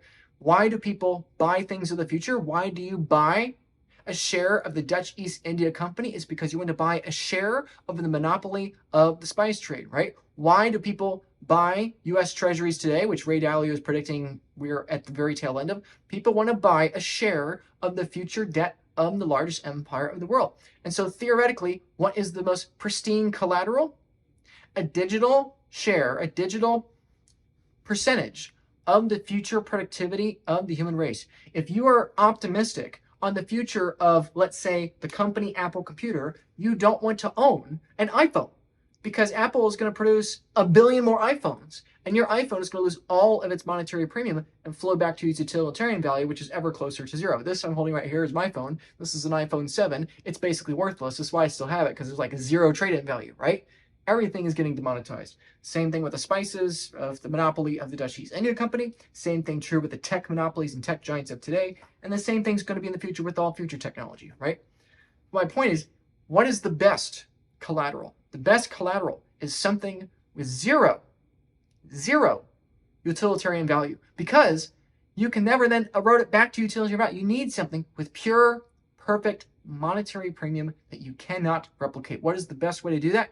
Is to create a way to create a number that cannot be increased, a number you can own. Anybody can just say, oh, well, I'm going to buy 1% of the world's wealth, but you can't actually buy that, right? There's nobody you can go to that can buy it. But if you created a numerical system that you can own a number, and that system had a maximum number of numbers that could be bought, that theoretical concept would be the best form of savings into the future, right? Let me put that one more way. Again, imagine you're the ancient Roman, and I'm coming to you from the future. Hey, Mr. Ancient Roman, you could buy a bunch of sailboats and try to preserve your purchasing power in the future, but the problem is we're going to build a bunch more boats, and therefore the value of your boats is going to collapse to zero, right? What you should do is I am going to give you a way to buy a number, a share of the future, and that share is going to buy you more productivity in the future. What if I gave you that? Oh, Mr. Roman, what if I gave you the ability to buy 1% of the future? That is a much better trade than preserving your wealth in sailboats. In the same way today, that preserving my purchasing power in a share of the future is a much better bet than saving it in terms of iPhones, right? You want to own the future. You want to own a way to do that, right? And so how does this happen? What am I talking about? Bitcoin. This is why it is critical for people to understand Bitcoin. It is so hard for people to wrap their head around it. I get it. It is something totally different. For thousands of years, we are used to the concept of storing our purchasing power in something that is tangible. But I'm telling you, as we get better and better and better at producing tangible things, it becomes only more important to own a non-tangible share of the future that can't be replicated no matter how many tangible things we throw at. Okay, what you're looking at on the screen here is the Bitcoin blockchain. All these little squares, all these purple squares you see at the top, are Bitcoin blocks going back and back and back further and further in time. Every single block represents somebody spending tangible energy in exchange to receive an intangible number, a specific number, a number that can't be replicated, a number that can't be copied, a number that could be stolen, but a number that can't be copied. You can think of these as quote unquote attacks, and I say that very loosely, quote unquote attacks on the network, like trying to create new tokens. But the problem for them is that the faster they quote unquote attack Bitcoin, the faster they attack the network, the harder it becomes to create the next token. In a debt-based currency system, the next iteration of tokens becomes way easier to produce than the last iteration of tokens. Today, we produce $1 trillion like it's nothing, okay? It wasn't until the 1980s we had $1 trillion worth of debt, right? Now we produce more currency units in a single month than we used to produce in a single 5-year period of time, and what we used to produce in a century period of time, right? It took well over 150 years to get to $1 trillion of debt, and now we produce that much every 90 days, right? And so what you need is the inverse of that. You need a numerical system that's not debt reliant, but a numerical system that gets harder and harder to reproduce the more you try to attack it. That is the best way to preserve your purchasing power in the future. As long as that network, specifically Bitcoin, as long as that network survives, there is no reason to assume it just won't continue to grow. People are attacking Bitcoin all the time. People have been attacking Bitcoin for 15 years. Every 10 minutes, the total supply of Bitcoins has increased, but it's increasing at a slower and slower and slower rate because the system is designed so that ever closer you get to the upper limit of currency units, it becomes exponentially more difficult for people to be able to actually crack that. It's the totally opposite of the current system. Now, a lot of people look at it and they think it's an asset that goes up. It's a speculation because they're viewing it within their current worldview that's stuck in that kind of ancient Roman worldview or that, colonial Dutch era worldview. But what we're looking at here is not trying to wrap our head around the present, it's on the future. In the same way that AI is a step function change at creating productivity because it's not bound by human hours one-to-one like people are, right? This is an entirely new thing, and it's not bound to political whims by human beings because it's not a political system. There's no board of directors at Bitcoin. There's no CEO at Bitcoin. There's no IT service you can call for Bitcoin. It is just a line of code that is exceedingly hard to reproduce, and every 10 minutes it gets quote unquote attacked by creating a new supply, new issuance of tokens, diluting the network. But the more that happens, the faster the incentive to do that, the more valuable the system becomes, the more valuable the tokens become, the greater the incentive to mine, the greater incentive to try to dilute it. And therefore it gets more and more difficult. It's a system that no matter how much AI we produce, no matter how many spices we produce, no matter how many iPhones we produce, no matter how much electricity and stuff we make, we don't know how to disrupt this system. And so all of a sudden, a debt-based system becomes impossible. Human beings, whether they're bankers, politicians, homeowners with a mortgage, or just everyday laborers, nobody wants to admit that everything's getting cheaper, including our own labor. And so what you need is a system outside of that human control, outside of that human oversight, just a line of code that sits there that everybody's competing for, but nobody individually can control. With Bitcoin, the faster people try to quote unquote dilute it, quote unquote attack the total number of coins, right? The more people try to dilute it, the less dilutive it becomes in the future. That is why it works. And that's why we're going through all this context over now, over an hour, right? Trying to explain it, okay? Let me put it in another way with a different graphic I think that will be pretty useful to helping you the best I can understand it, right? And this is something that takes a lot of time for people to begin to wrap their head around consistently. But again, if you disagree with this, first understand what I'm trying to say here. I'm doing my absolute best, and then create a steel man argument against it, right? It's like a finite cap you can own, right? If you look at dollars, what are dollars? It's political power, right? If you buy Dutch guilders 300 years ago, you're buying into the political power of the monopoly of the Dutch East India Company, right? If you're a Roman 2,000 years ago, you're buying into the Roman political power of 2,000 years ago. If you're an American today, or you're anyone in the world today buying American dollars, you're buying into the American power of that government. And just like Ray Dalio said in that earlier clip we looked at, people are starting to lose faith in the long-term debt of that government, which is a big problem. So it's divisible, right? I can turn $1 into a penny or a nickel or a dime, right? It's divisible up and down. It's just a number. I can divide it or add to it, right? That's totally possible. However, it's not replicable, okay? People can reproduce more dollars. In fact, the US government does it all the time. We're producing more dollars all the time. So it's not irreplicable. It's also not constant because we're creating more dollars, right? How can you measure a share of a whole when the relative size of the share of the network is changing all the time, right? But you can own it. I can have $1 in my back pocket. I can hold a piece of paper, so I can own it. It is divisible, but it's not irreplicable and it's not constant. Let's compare it to a constant of the universe, right? Absolute zero, right? Absolute in the Kelvin temperature system, absolute zero is the lowest theoretical temperature that anything in the universe can reach, right? It is the state at which nothing, not even on the atomic level, there is movement, right? Because heat is movement. And so when there is precisely zero movement, then that's absolute zero. Right now, absolute zero is kind of a theoretical that will never exactly hit, but we'll get perpetually infinitely closer to it without hitting it because it would take exponentially more energy to get there. So that could be a theoretical good standard to preserve your purchasing power, but you can't own it. Sure, it's divisible, it's quantifiable is probably a better term for that, right? You can quantify temperature against absolute zero, right? That's the Kelvin system. You can't replace it. There's only one absolute zero. It's the only temperature constant in the universe. Speaking of which, like I just said, it's constant, but you can't own it. I can't own the idea of absolute zero. So it's the best way to measure temperature, but you can't store your purchasing power in it. Distance with the speed of light, it's the same kind of concept. The speed of light is divisible. That thing is 2 light years away. The sun is 8 light minutes away, right? Sure, I can quantify distance and the speed of light in a vacuum. I can quantify, I can divide it.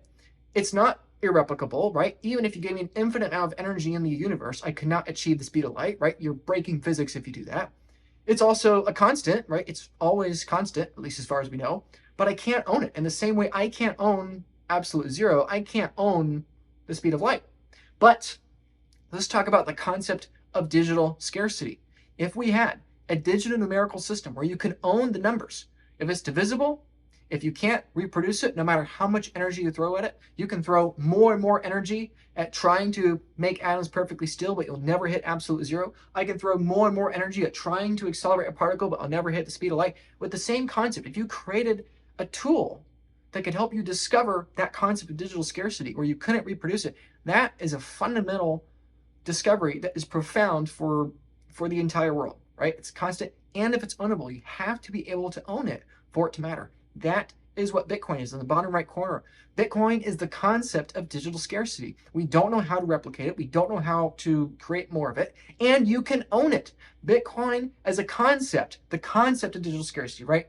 The actual code is just a tool, it's an invention, but the concept of ownable digital scarcity has more in common with the concept of absolute zero in a temperature or the speed of light in terms of distance, is way more in common with that than political power or political currency that's based upon debt, right? And so for me to sit here and try to explain, that's why these videos are so long, that's why there's so much nuance, because trying to explain a mathematical concept like digital scarcity, aka Bitcoin, or digital finiteness is probably a better word, in terms of man-made political currency is like trying to explain the speed of light to people 3,000 years ago that only measured the world in terms of a cubit, right? The length of their arm, right?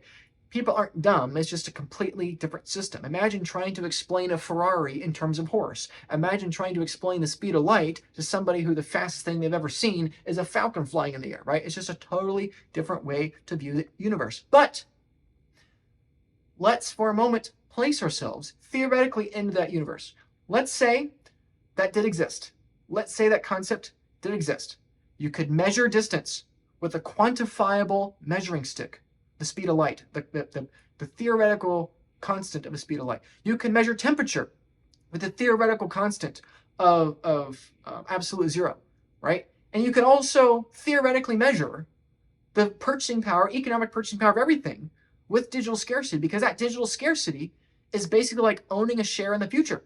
I could buy one share of the Dutch East India Company. I could buy that number and own that number, but ultimately that number is preserved by the Dutch East India Company, and they can just print more numbers as much as they want, right? The same thing with dollars in America.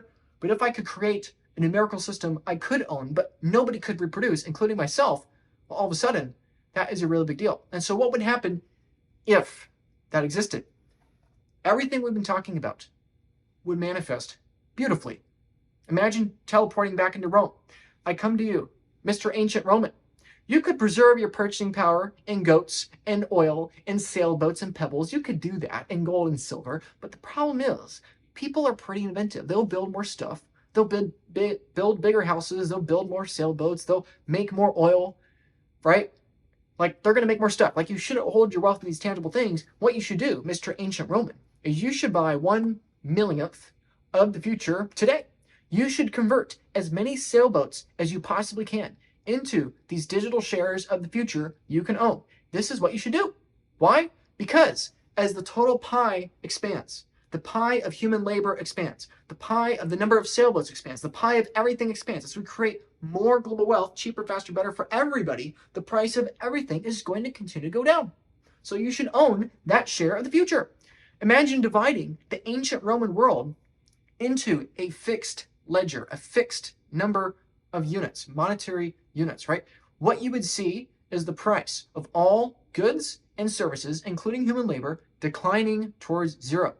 Teleport in the future 2,000 years to today, what you would see is that everything's a lot cheaper. Heck, it used to cost me 500 hours to raise a cow. Now I can go to Walmart and buy ribeye steak for 42 minutes, right? It's like, in terms of time, in terms of my life, energy, life force, housing is getting cheaper, quality is getting cheaper, right? Instead of having to walk 14 miles to go talk to my buddy, instead I can literally just pick him up on the phone. Or instead I can watch a video by Luke Broyles, instead of him sending me a message that he has to hire some ancient Roman to walk to deliver to me. I can just watch it on my own time in my bed eating potato chips, right? It's like everything's getting cheaper. Hey, this is great. Prices are falling down and down and down because the currency is not debt-based, and it's impossible for human beings to be able to manipulate that currency to prop up debt markets artificially. Prices are falling to the marginal cost of production, and the purchasing power as a percentage of the ledger grows as humans become more fruitful, multiply, and are building more and more technology. And now, going into the future here, going into the late 21st century, early 22nd century, as there's more and more productivity, more and more AI, right? We've less in common with the future in the past. Now, all of a sudden, prices are just plummeting ever closer to zero. Everything is getting way, way more productive. Everything, most commodities, human wages, expenses are collapsing infinitely closer to zero. Yeah, sure, I'm a horse now in a world of automobiles, and I'm not really needed anymore, but guess what? Things look after me, right? Like, I'm okay. Sure, my wages have declined a lot more, but the cost of living has basically plummeted close to zero, right? The norm is rich, right? The richest person 100 years ago doesn't have nearly the wealth as an average person today. And the same thing is going to be in the future. And so what you need is to own that share of the future. If you are optimistic on the future of humanity creating more stuff, what you want to own is that share of the future, right? That's why it works. The way to think about Bitcoin is like a stable measuring stick of measuring the future. And as long as you think the future is better than the past or better than the present, that value, that measuring stick is just going to go up and up and up. Bitcoin is the lowest risk system, which I know sounds crazy, especially to people in the traditional bond, stock, mutual fund, whatever portfolio. Like if you say Bitcoin's the lowest risk asset, they laugh at you, right? But I'm telling you, it is far more probable than less probable that the future is going to have more technology. And in that future, with more technology that's more and more digital, more and more competitive, it's going to be harder and harder to monetize human wages. It's going to be harder and harder to monetize the future cash flows of the biggest stocks in the stock market, right? If you have a monopoly of the spice trade as a function of spices getting more and more abundant, it's going to get harder and harder to monetize those stocks. And you can say, oh, well, stocks go up forever. But that's true until all of a sudden the things that they're producing hit zero. And then, of course, they collapse, right? And the same thing is true with every monopoly today. All of them have the same fundamental reality, right? So Bitcoin is the lowest risk asset because the future I'm talking about is the far most probable future. And in that future, the one asset worth anything is Bitcoin because everything else has trended towards zero in terms of Bitcoin, okay? America has printed tens of trillions of dollars, forcing asset prices up to bail out debt markets consistently for literally centuries now. We've printed tens of trillions of dollars, forcing up assets that have a utility value. We are forcing up the price of housing. We are forcing up the price of oil. We are forcing up the price of food. And people are hungry, and people are angry, and people are tired. We are working harder and harder and harder despite technology trying to make our lives easier and easier and easier. And so they can only print so many dollars to force up the cost of living so much because eventually the people can't afford it anymore. And that's when the whole thing collapses, right? But imagine instead, if they have the ability to reprice an asset with zero utility value. I can't eat a number. I can't eat a Bitcoin. I can't breathe the Bitcoin, right? Bitcoin has zero utility value for me because it has only monetary premium for me. The US government is going to print hundreds of trillions of dollars to buy Bitcoin because it is an asset they can plug into their balance sheet and bail out themselves and print as much debt as they want because there's no upside to how many political currency units they can print to get more Bitcoin. There is an upside to how much currency they can print to prop up the price of housing before everybody can't afford housing anymore and eventually the whole thing collapses. Bitcoin gives the people, gives the monopolies of the world the ability to centralize power for themselves one last time, okay? This is urgent. This is why it is so important you get some Bitcoin. They are going to reprice Bitcoin upwards to benefit themselves in a last final stand. Ultimately, they will not succeed because on a Bitcoin standard, since it is not debt-based, you can no longer extend your monopoly once you have that monopoly. And in fact, the only way to retain that monopoly is to deliver more productivity for others, right? But ultimately, that's the direction at which we're heading. And that's why it's so urgent people begin to understand Bitcoin because things are going to get really competitive. Jobs are going to get really competitive and assets are going to get really competitive. Imagine you were that Roman citizen where all of your savings is stored in a diversified portfolio of shipyard and ancient fisherman companies and you have an income being a fisherman yourself. And all of a sudden you have 2,000 years of technological progress everything you've ever stored is worthless because all of it was tangible, all of it was stuff humans produced more of, and all the premium of that just collapsed to zero, right? This chart here is what is actually happening. The fiat money supply, seen in green, is increasing constantly due to the inflation of new currency units, right? A harder form of money, a harder commodity like gold, is still increasing, but it's increasing until all the mineral gold is extracted from the earth, but we're only going to find more gold as technology gets better, right? Gold is akin to the goats, it's akin to the sailboats, it's akin to the spices of the Dutch Empire, right? Commodities are better preservations of wealth than political currencies, but the best form of savings is Bitcoin. Because Bitcoin we can't create more of, even if we throw all the energy possible available to us at it, right? And if you don't believe me, just look anecdotally. Bitcoin is using trillions of times more electricity today than it was at its infancy. It has survived despite constant attacks. It has survived despite becoming, a million times more valuable than it was 15 years ago. It's gone from nothing now to multiple trillions of dollars. It has survived over a 10,000x in price. Why would it not survive another 100x? Why wouldn't it? It's going to, because it's a system designed to get harder to centralize, harder to corrupt, the larger it grows. If you don't believe me, again, look at history, right? The chart you're looking at here was one of the attacks on Bitcoin. This chart you're seeing here is called Bitcoin Cash. This was one of the attacks on Bitcoin. It was a duplicate of Bitcoin. People ask me all the time, Luke, what do you mean Bitcoin's digital scarcity? I can just copy paste it. Well, sure, you can copy and paste the number, but you can't reproduce the energy that has been created initially to create that number. And so this is the price of Bitcoin Cash. And despite Bitcoin being in its name, it has been flat.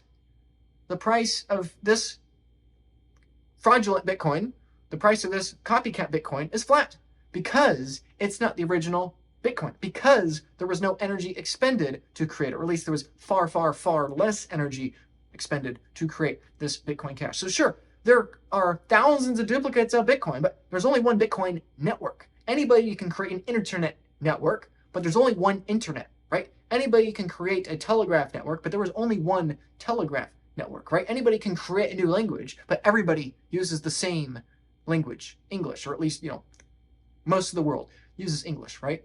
And that is why Bitcoins should be thought of kind of like this concept, is because most people think what's happening is, oh, Luke, how dare you say Bitcoin is a low risk thing? I'm more focused on my job, I'm more focused on this, and I understand all that. But what you are not seeing the price of Bitcoin go up in terms of dollars.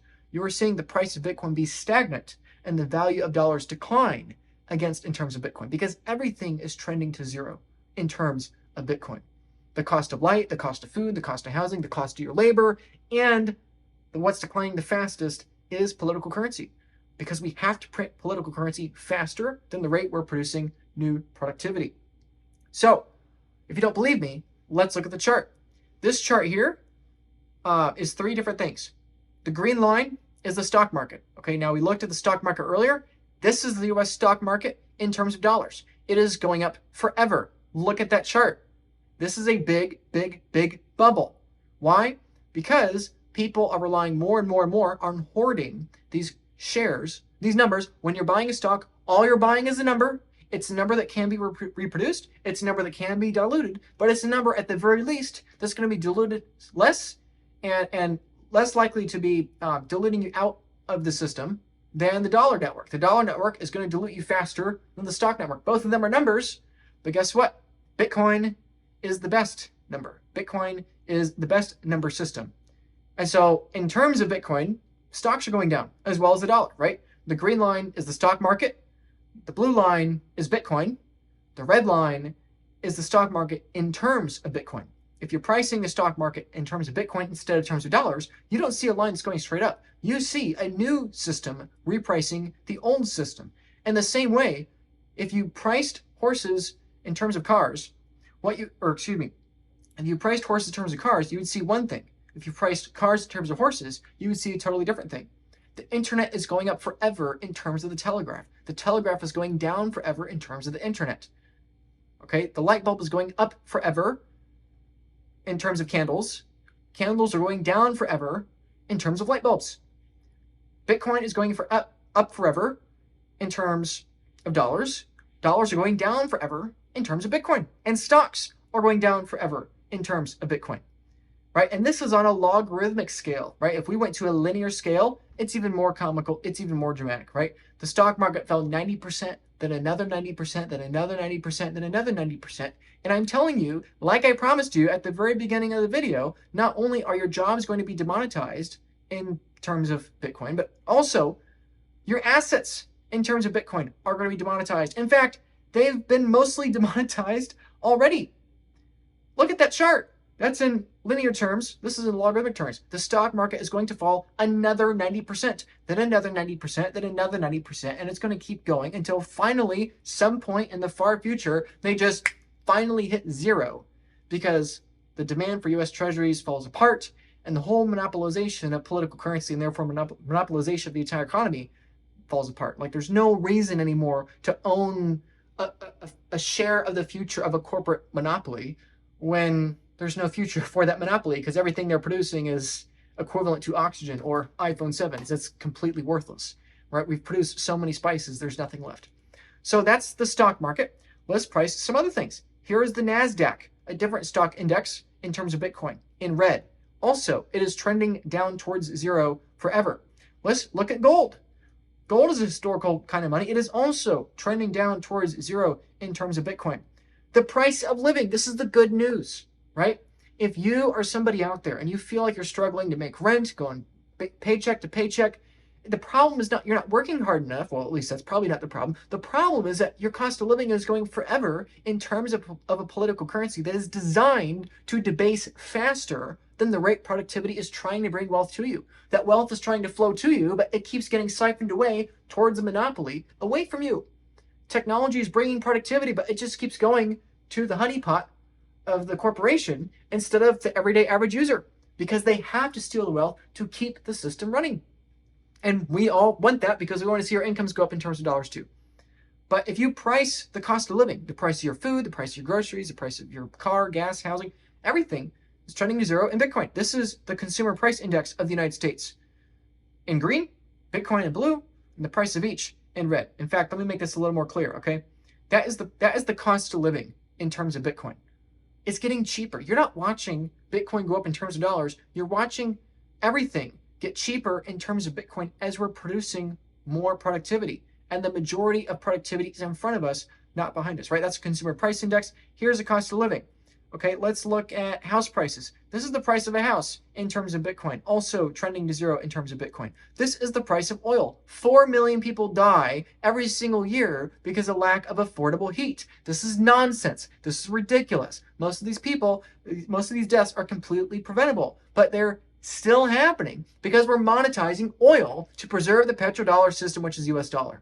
Okay, people say, oh, well, Bitcoin uses too much energy. Okay, the political currency system of the Dutch Empire had human cost to keep the empire afloat. The same thing is true with the dollar. There's a very human cost to the survivability of the dollar. Oil is being artificially forced up.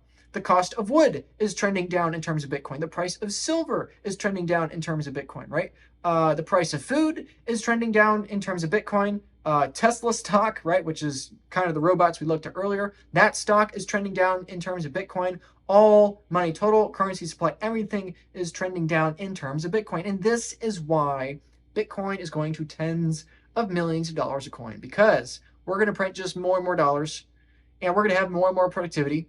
And all those dollars and all that productivity is like water sitting on a counter that's going to be soaked up by the sponge that is Bitcoin. Bitcoin has zero utility value. You know, it's not going to, we can't dilute that utility value because there's nothing there. It's just a number you have the ability to own that nobody can reproduce.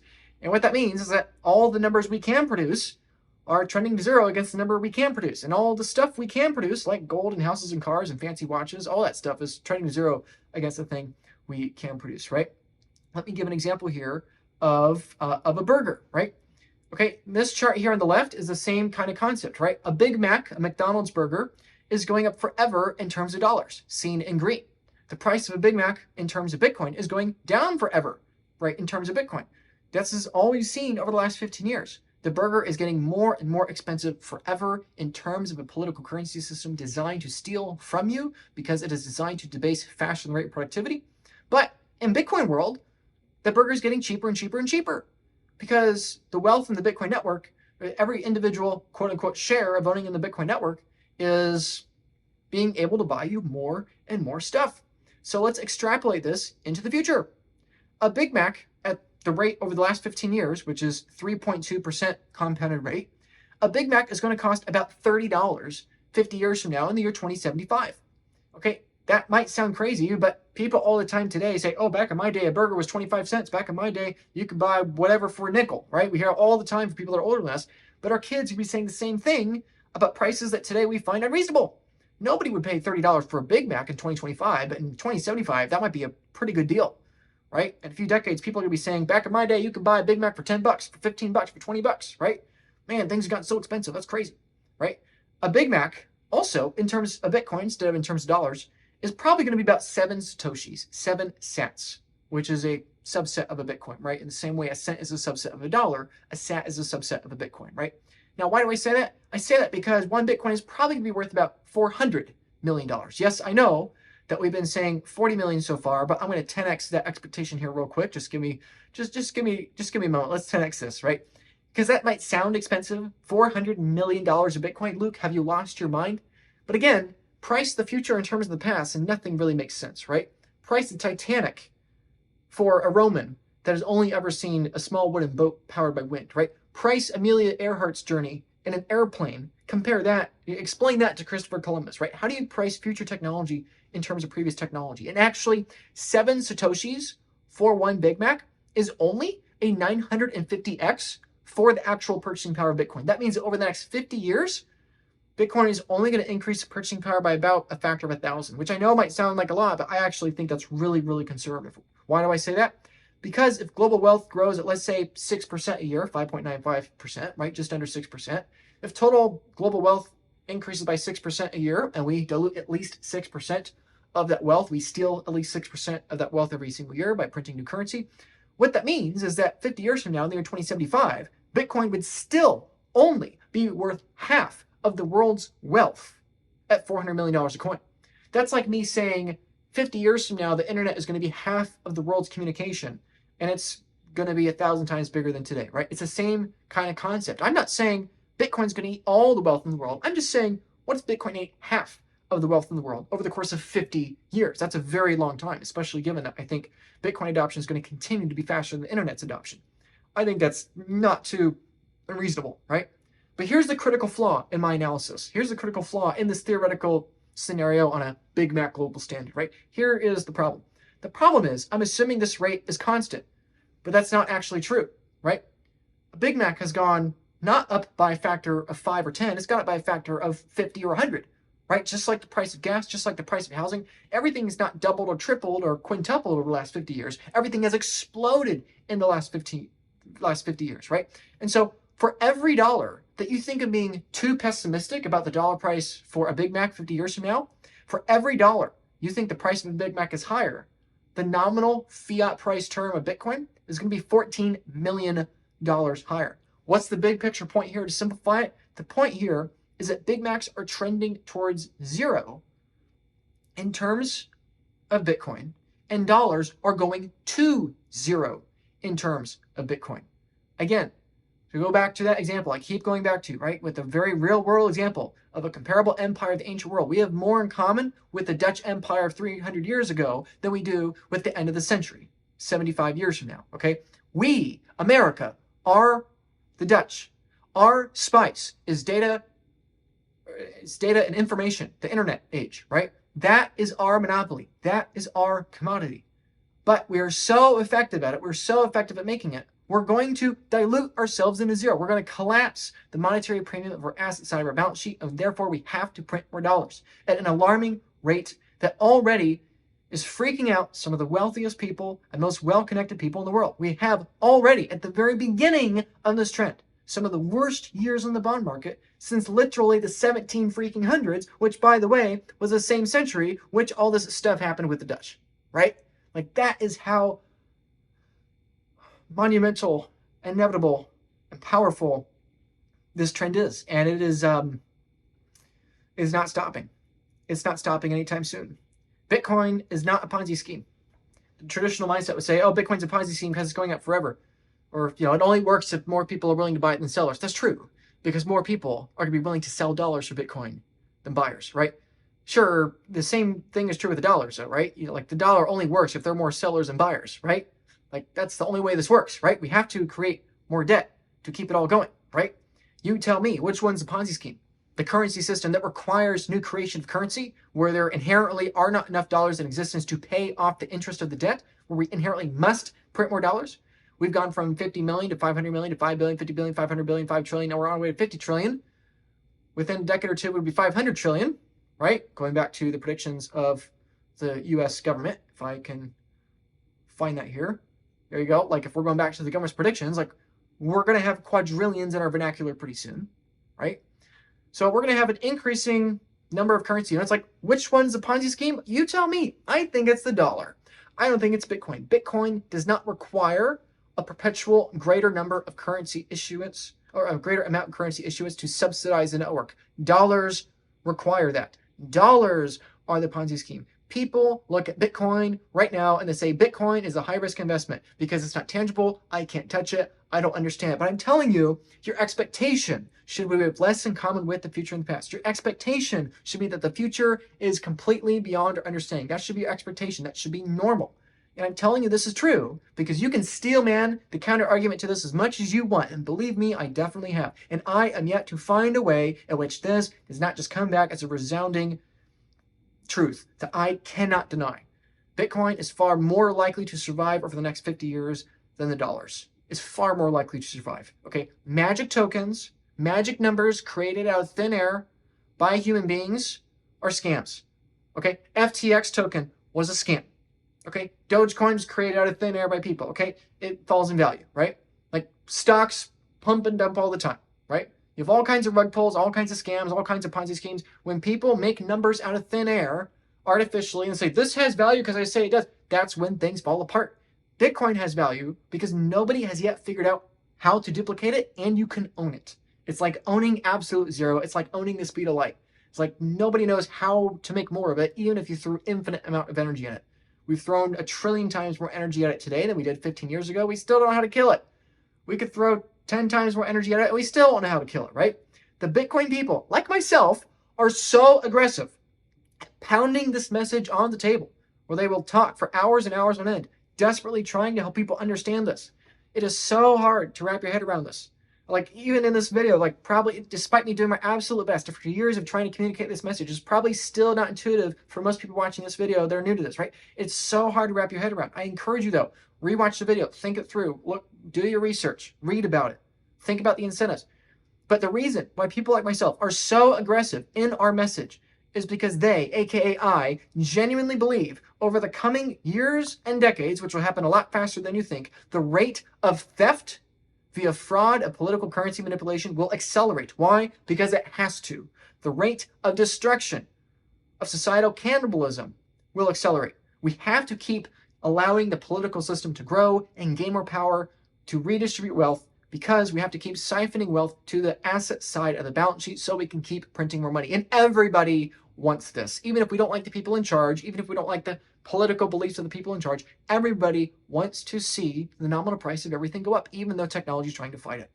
The rate of destruction will increase, and everybody's portfolios and incomes, all your assets and all of your incomes for all the projected future is going to continue to be demonetized at a faster and faster rate until you either capitulate into the new technological system, which is an honest weight and measures, by the way, Bitcoin, aka, or you will be broke. We're having this conversation at the eve of the Industrial Revolution. All of you are farmers. Your savings portfolio is a diversified basket of corn and soybeans and potatoes, right? Your income is based upon the yield of your farm. And I am here desperately trying to shake you into waking up. The tractor is coming. The automobile is coming. The locomotive is coming. You are not going to be able to compete with it. Your labor is going to be demonetized. You're using shovels. They're using backhoes. You're using your own time. They're using artificial intelligence. They have the robots. They have the AI. You are not going to be able to economically compete. I'm not saying you're worthless. You have value. You're beautiful, just like that beautiful horse, but you're economically unprofitable to hire. And so what you must do, what you need to do is buy a share of the future. You need to start learning about how to work in a factory now. You need to start diversifying from a 100% exposure to a pre-industrial society now. Any company that doesn't become a factory company, any company that doesn't become an internet company, any company that doesn't become a Bitcoin company is going to cease to exist. Any company without a Bitcoin treasury on its balance sheet is going to cease to exist. Any person, any personal treasury is not going to have any monetary premium in the future. You're going to be like an ancient Roman wandering in the Dutch Empire, wondering why your little sailboat that can fit 8 people is worthless when compared to the absolute behemoth of the spice trade of the Dutch, right? And then by the time you catch up to that, we're going to be in the 20th century, right? Things are going to get faster and faster and faster. And this is only going to accelerate. Again, the people right now are alive. A 25-year-old, which is my age right now, a 25-year-old, by the age of 40, your entire career is going to completely transform. Maybe you'll still have a job, but your job as you know it is going to cease to exist. And whatever that new job is, or that new evolution of your job, is going to be tied into Bitcoin. The best way to be the farthest ahead of everybody is to understand where this is going. And the simple explanation of the last 2 hours here is that the world is transitioning from treasuries being the risk-free rate to Bitcoin being the risk-free rate. We're transitioning from tangible things on our asset side of our balance sheet, from propping up the debt. We're transitioning to a system that doesn't require debt to survive, right? In irony, despite all this, I promised you at the beginning of the video, the end of the message would be very positive. It is actually very positive. Bitcoin is a system that disincentivizes monopolization. Most people are terrified of the future because they're afraid they're not going to have a job, or the world's going to be run by tech monopolies, or that the person politically in power is going to hurt them, or whatever. People are afraid about the future in general. And all in all, I hope at the end of this video, you have a sense of optimism. Bitcoin is a system that removes the incentive of monopolization. It is a system that removes the monopolization of the political entities. It is a system that helps people preserve their time. The reason people didn't go from 40-hour weeks to 20-hour weeks at the advent of computers is that we had to print dollars faster than the rate that those computers helped us buy our time back. But with Bitcoin, we have a way to preserve that time because it's a number we can actually own that nobody can reproduce, unlike dollars. Okay, Bitcoin actually this time is different, right? People always have been saying, oh, humans will always have jobs in the future. Actually, this time is different. You won't be able to have a job in the future, right? But on a more positive note, when it comes to the currency, right? People used to say, oh, you're going to go from 40-hour work weeks to 20-hour work weeks, and we actually went to 50-hour work weeks, right? But actually, this time is different. You are going to go to 10 or 20-hour works. You are going to be able to buy your time back because you can actually own the number that represents the total share of productivity. The returns of Bitcoin in terms of everything else is the actual yield, the actual productivity of the human race. You don't need cash flows in Bitcoin. You don't need yield in Bitcoin. The whole concept of needing yield is on the assumption that the money itself is not worth saving, and you need to own a share of the future production of that currency, right? So in irony, the poor of the future, the people that don't listen to my message and fail to buy Bitcoin in time, those people in the future, ironically, are going to be way richer than the average person today, right? The future is going to have way more productivity, right? That's why Bitcoin is going to win. The future is going to have more productivity. And so, in the same way that a fisherman having his retirement income priced in fish, savings, oil, goats, or whatever of ancient Rome 2,000 years ago, right? Compare the average person 2,000 years ago to the average person today.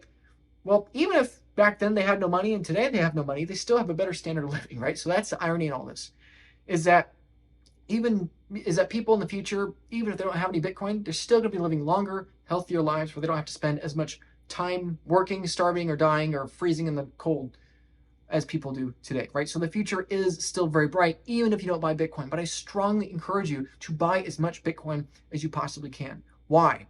Because this is not about getting rich quick. This whole Bitcoin mentality, right? The traditional worldview is, oh, Bitcoin's a speculation, a scam that people are only buying because they think they can sell for other people in the future for more dollars. I'm telling you, you don't buy Bitcoin because it's some speculation, some Ponzi scheme that you're hoping you could sell for more dollars in the future. You buy Bitcoin because dollars are going away. We're demonetizing everything, and you want to own the one thing that can't be demonetized. This whole message, this whole advocation for Bitcoin, it has nothing to do about money or getting rich. It has everything to do about preserving your time. God does not care about the proof of work that you do. He only cares about the proof of grace. I'm a Christian. I believe Jesus Christ is the proof of grace, right? And, no matter how much work I do, I cannot make up for my faults and my depravity. That's why I need a savior, right? And so in a similar kind of light, in a similar kind of ethos, right?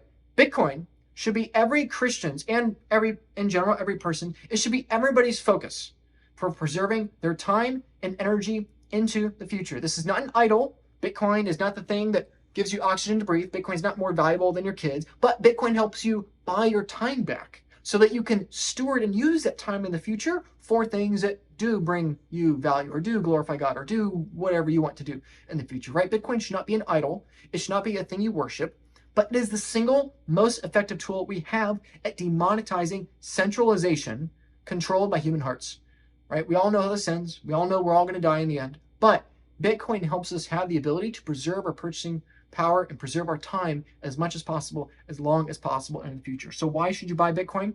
You should buy Bitcoin with any capital you have and any energy and time you have that you don't need to spend on family or giving to others, right? Like Ecclesiastes says, there's a time and place for everything. There's a time to spend on, feeding yourself, right? You got to spend on yourself, you got to spend on your kids, right? There's a time to spend, there's a time to give, there's also a time to save.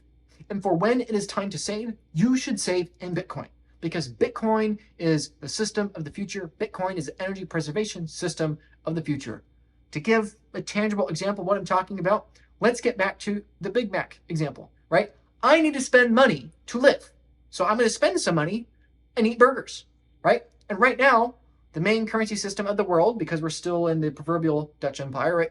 AKA America, is dollars, right? Most of them accept dollars. So right now, I spend dollars to buy Bitcoin, I spend dollars to buy Big Macs, but the dollars I don't need, I don't need all the dollars right now to buy a Big Mac to eat. I have some excess dollars. So what I'm going to do is I'm going to preserve those dollars into the future, because I don't need them right now. I'm not going to save it in dollars, because dollars are just political paper that's going to collapse to zero, right? I'm not going to save it in the stock market, because at a slower rate, it's going to collapse to zero. I'm going to save it in Bitcoin. And so as an example, maybe I need some money right now to buy a theoretical Big Mac to eat. By the way, I don't like Big Macs. It's just a common sandwich everyone's aware of. I really don't like Big Macs. But for the sake of example, let's say I'm going to save for the future, and I'm going to buy right now 10,000 Big Macs 50 years in advance. It's like time traveling energy. Imagine being an ancient Roman, sending 10,000 meals into the future. And likewise for myself, I have enough Bitcoin. I don't need any more Bitcoin to live. Like I'm fine. But at this point in my life and my stage with Bitcoin accumulation, like all the Bitcoin I'm buying, I'm eventually going to give away, probably, right? That's very likely what I'm going to do, because I don't need it. I won't be able to spend all the Bitcoin, even if, I live a high quality living, right? I'm not saying that to brag. I'm just saying that that's inevitable for everybody that adopts Bitcoin. That's the beautiful thing. Like, no matter if you've been in Bitcoin a while, longer than me, not quite as long as me, more Bitcoin than me, less Bitcoin than me, it doesn't matter, right? No matter how many dollars you have, at some point you're going to be poor, right? No matter how few Bitcoin you have, at some point the Bitcoin is going to outlast the rest of your life, right? And so for me, I'm going to buy more Bitcoin right now, because I don't need to eat 10,000 Big Macs in the future, but maybe in some point in the future, like I could give 10,000 meals out to somebody, right? And what would that be? Well, if we go based upon my assumption before, one Big Mac is approximately 7 Satoshis, maybe more, maybe less, but we are talking about at least 50 years in the future, so we got a bit of a runway. The point is that $60 today can buy, theoretically, 10,000 meals in 50 years, okay? That is about 70,000 Satoshis, right? Approximately 7 cents, maybe 10, maybe 3, I don't know. This is all just a guess anyway, talking so far in the future. But the point here, the heart of what I'm trying to tell you, is that what is Bitcoin? Bitcoin is the ability to buy the future before it exists. It is the ability to buy future technology before it has been created. You, ancient Roman citizen, have the ability to buy 1/21 millionth of the Dutch Empire before the Dutch Empire even exists. That is what you're able to do when you buy Bitcoin. So I'm going to buy 10,000 sandwiches right now. The catch is I'm 50 years too early. There we go. So I just bought it. I'm buying literally every single hour. I'm buying more Bitcoin every single hour. This video is 2 hours long. I'm an auto buy. This is the third time I bought Bitcoin actually in this video, right? And this is my encouragement. This is why you should be buying Bitcoin. Now, let's talk about the Steelman argument. I've been rambling on a long time. Let's address the core tenets of the two traditional world, or the two worldviews, the two competing worldviews, and I'll explain to you what I think the traditional one's wrong. The traditional worldview: save in a 60-40 portfolio between stocks and bonds. You know why? Because it has intrinsic value, quote unquote, whatever that means, of cash flow and yield. You want to avoid speculation, focus on long-term growth. Prices go up in the stock market and housing and everything else because the economy gets bigger, right? That's why things go up. And you can eventually retire on that pile of assets and withdraw from it, right? But the reason why I believe that's wrong is that all of that is just based on history of the last 80 years. None of that has to do with first principles reality, right? Like, that doesn't make any sense. Things are getting cheaper. Why would you save in assets and commodities and future cash flows of companies when everything is trending towards the marginal cost of production, which is ever closer to zero?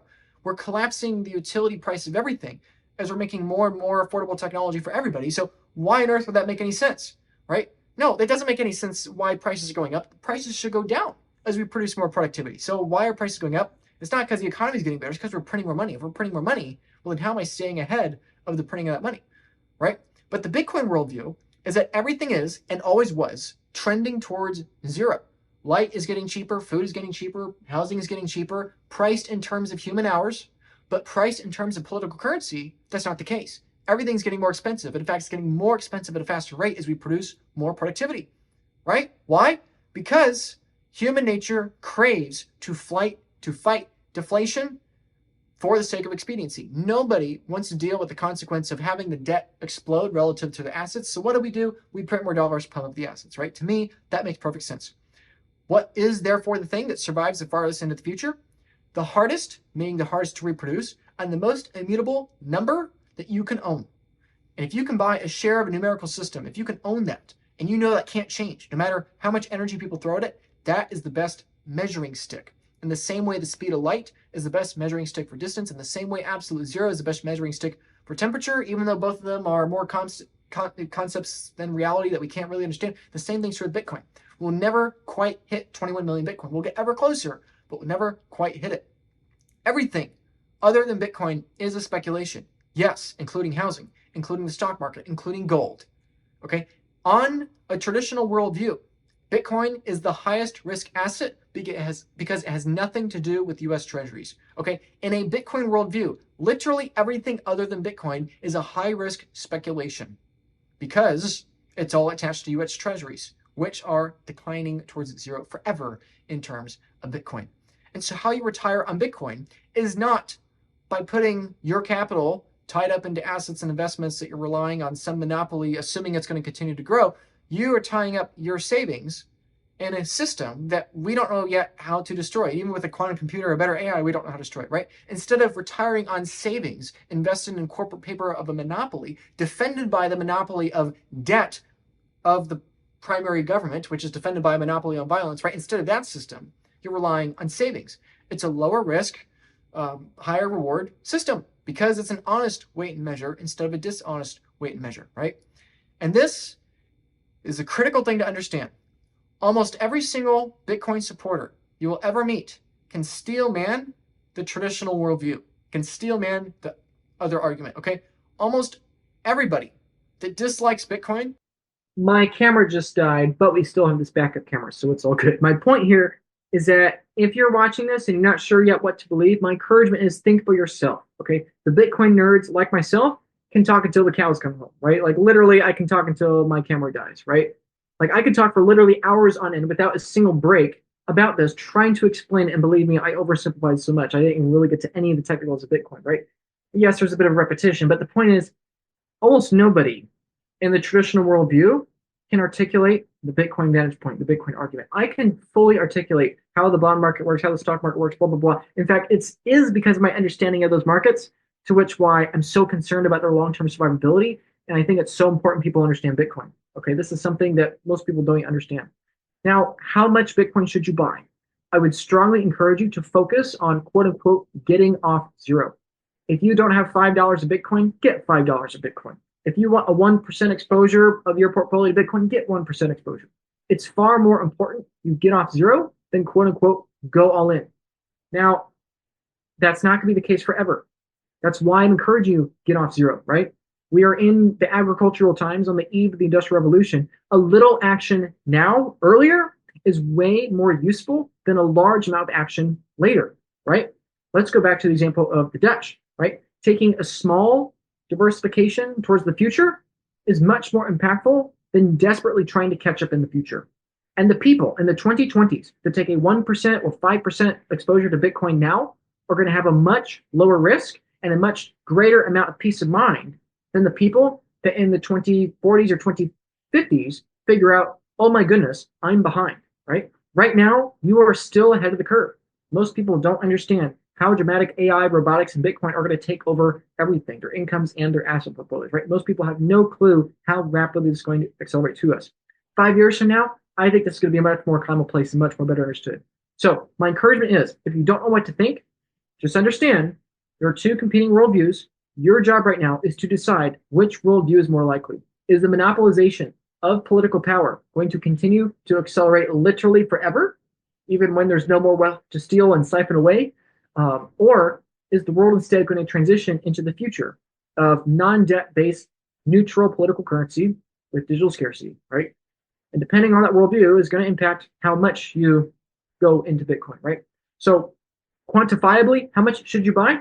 You got to ask yourself the question, how much of the future do you want to own, right? Take the number of Bitcoin you own or the fraction of the Bitcoin you own, take however much Bitcoin you own, divide it by the total share of the network. That is how much of the future you own. If you own 1/1 millionth of the Bitcoin network, you got 21 Bitcoin. Congrats. You own 1/1 millionth of the future. That's significant. If you own 0.02 Bitcoin, you own a smaller share of the future, but that's still a larger share than most people ever have, right? The only things other than Bitcoin you should buy are for consumption or enjoyment in the present moment.